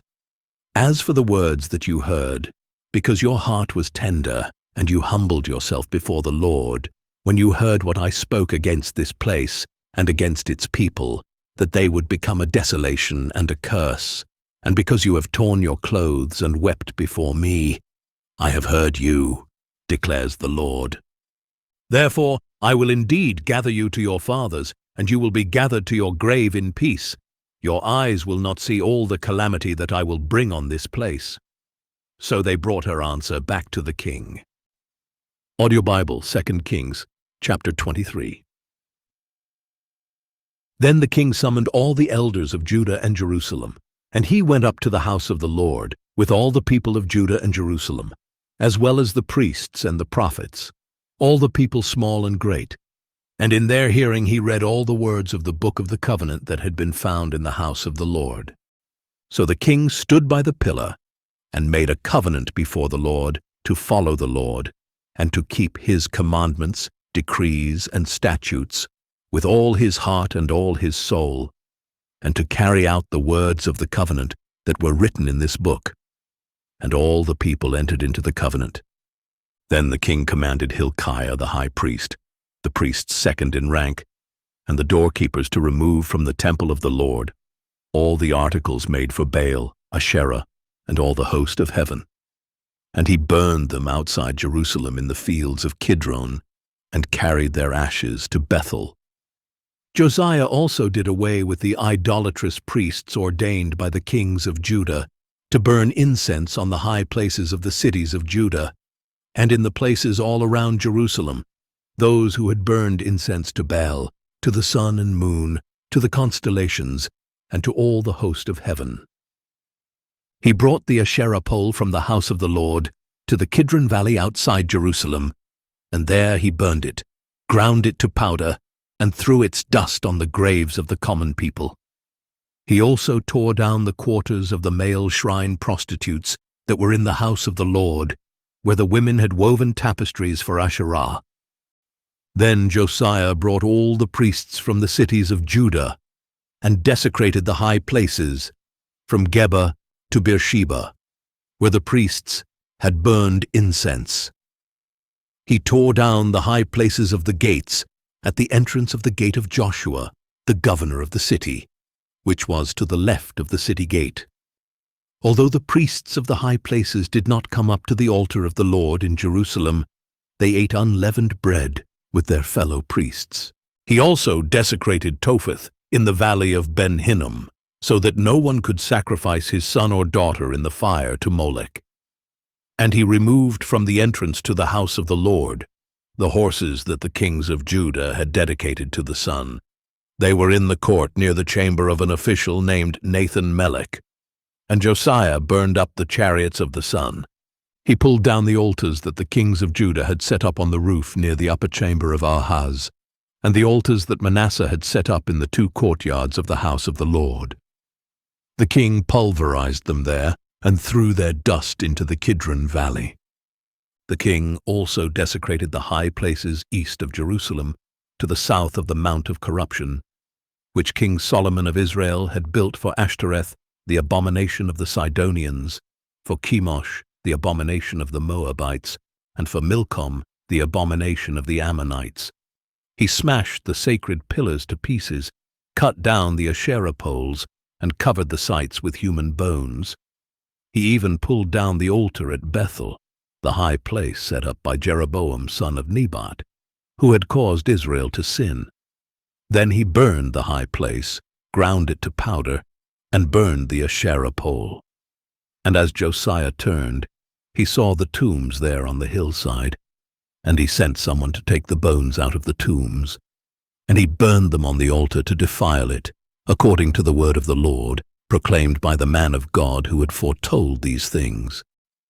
Then the king asked, "What is this monument I see?"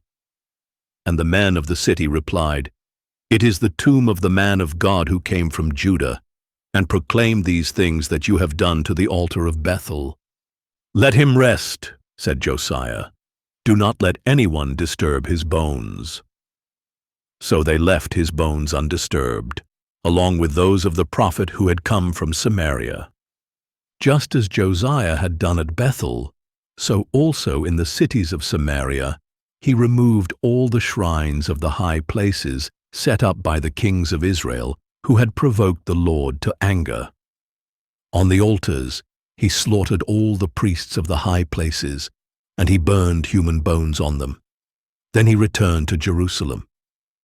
The king commanded all the people, "Keep the Passover of the Lord your God, as it is written in this book of the covenant."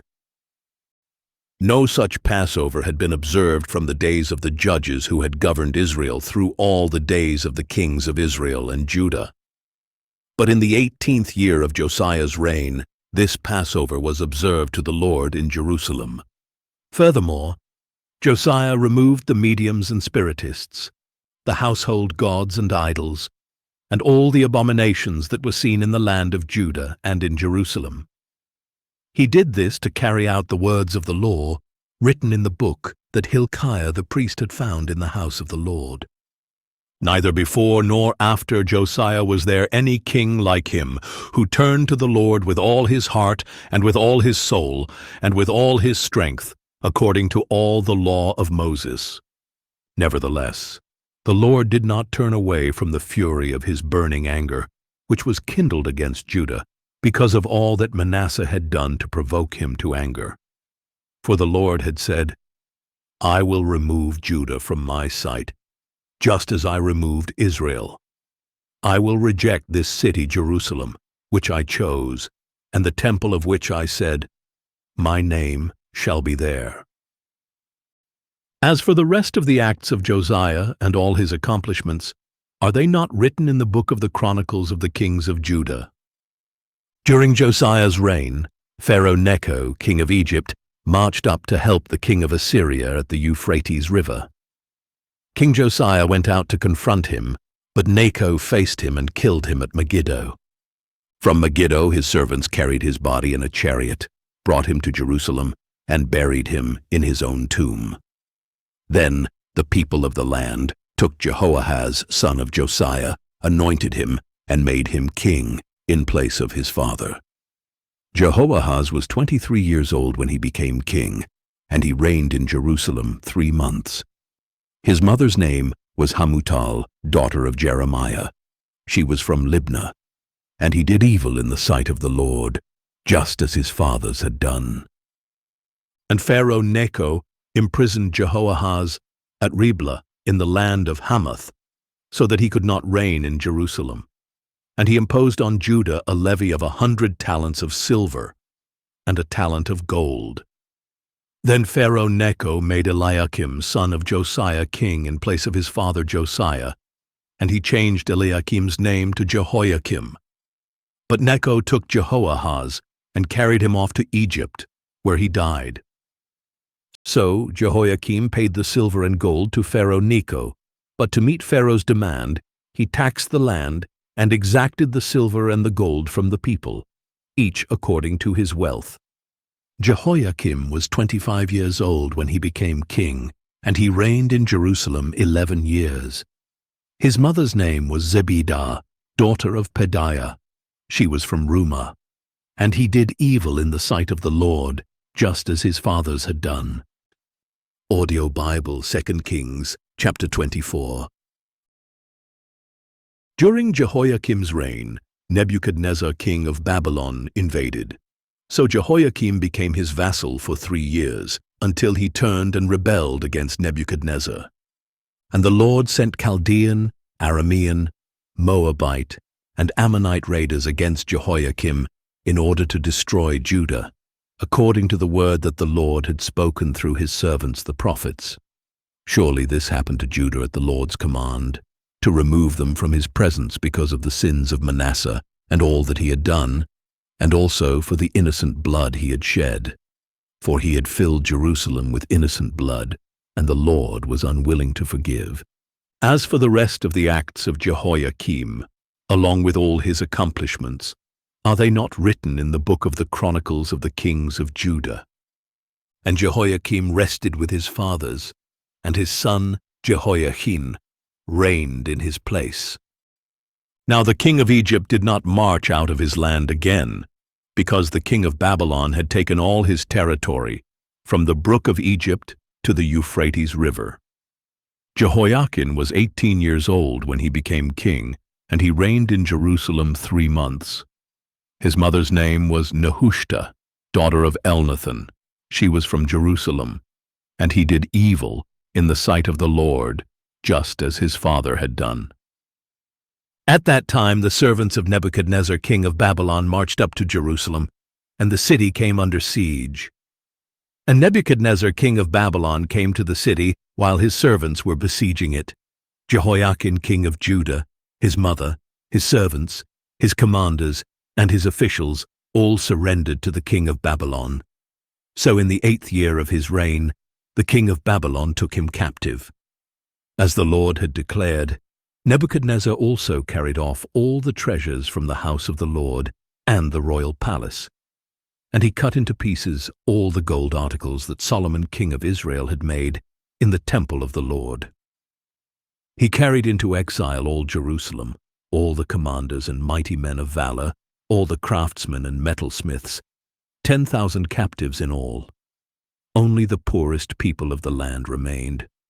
Nebuchadnezzar carried away Jehoiachin to Babylon, as well as the king's mother, his wives, his officials, and the leading men of the land. He took them into exile from Jerusalem to Babylon. The king of Babylon also brought into exile to Babylon all 7,000 men of valor, and 1,000 craftsmen and metalsmiths, all strong and fit for battle. Then the king of Babylon made Mattaniah, Jehoiachin's uncle, king in his place, and changed his name to Zedekiah. Zedekiah was 21 years old when he became king, and he reigned in Jerusalem 11 years. His mother's name was Hamutal, daughter of Jeremiah. She was from Libnah. And Zedekiah did evil in the sight of the Lord, just as Jehoiakim had done. For because of the anger of the Lord, all this happened in Jerusalem and Judah, until he finally banished them from his presence. And Zedekiah also rebelled against the king of Babylon. Audio Bible, 2 Kings, chapter 25. So in the 9th year of Zedekiah's reign, on the 10th day of the 10th month, Nebuchadnezzar, king of Babylon, marched against Jerusalem with his entire army. They encamped outside the city and built a siege wall all around it. And the city was kept under siege until King Zedekiah's 11th year. By the 9th day of the 4th month, the famine in the city was so severe that the people of the land had no food. Then the city was breached, and though the Chaldeans had surrounded the city, all the men of war fled by night by way of the gate between the two walls near the king's garden. They headed toward the Arabah, but the army of the Chaldeans pursued the king and overtook him in the plains of Jericho, and his whole army deserted him. The Chaldeans seized the king and brought him up to the king of Babylon at Riblah, where they pronounced judgment on him, and they slaughtered the sons of Zedekiah before his eyes. Then they put out his eyes, bound him with bronze shackles, and took him to Babylon. On the 7th day of the 5th month, in the 19th year of Nebuchadnezzar's reign over Babylon, Nebuzaradan, captain of the guard, a servant of the king of Babylon, entered Jerusalem. He burned down the house of the Lord, the royal palace, and all the houses of Jerusalem, every significant building, and the whole army of the Chaldeans under the captain of the guard broke down the walls around Jerusalem. Then Nebuzaradan, captain of the guard, carried into exile the people who remained in the city, along with the deserters who had defected to the king of Babylon and the rest of the population. But the captain of the guard left behind some of the poorest of the land to tend the vineyards and fields. Moreover, the Chaldeans broke up the bronze pillars and stands and the bronze sea in the house of the Lord, and they carried the bronze to Babylon. They also took away the pots, shovels, wick trimmers, dishes, and all the articles of bronze used in the temple service. The captain of the guard also took away the censers and sprinkling bowls, anything made of pure gold or fine silver. As for the 2 pillars, the sea, and the movable stands that Solomon had made for the house of the Lord, the weight of the bronze from all these articles was beyond measure. Each pillar was 18 cubits tall. The bronze capital atop one pillar was 3 cubits high, with a network of bronze pomegranates all around. The second pillar, with its network, was similar. The captain of the guard also took away Sariah the chief priest, Zephaniah the priest of 2nd rank, and the 3 doorkeepers. Of those still in the city, he took a court official who had been appointed over the men of war, as well as 5 royal advisers. He also took the scribe of the captain of the army, who had enlisted the people of the land, and 60 men who were found in the city. Nebuzaradan, captain of the guard, took them and brought them to the king of Babylon at Riblah. There at Riblah in the land of Hamath, the king of Babylon struck them down and put them to death. So Judah was taken into exile, away from its own land. Nebuchadnezzar, king of Babylon, appointed Gedaliah son of Ahikam, the son of Shaphan, over the people he had left behind in the land of Judah.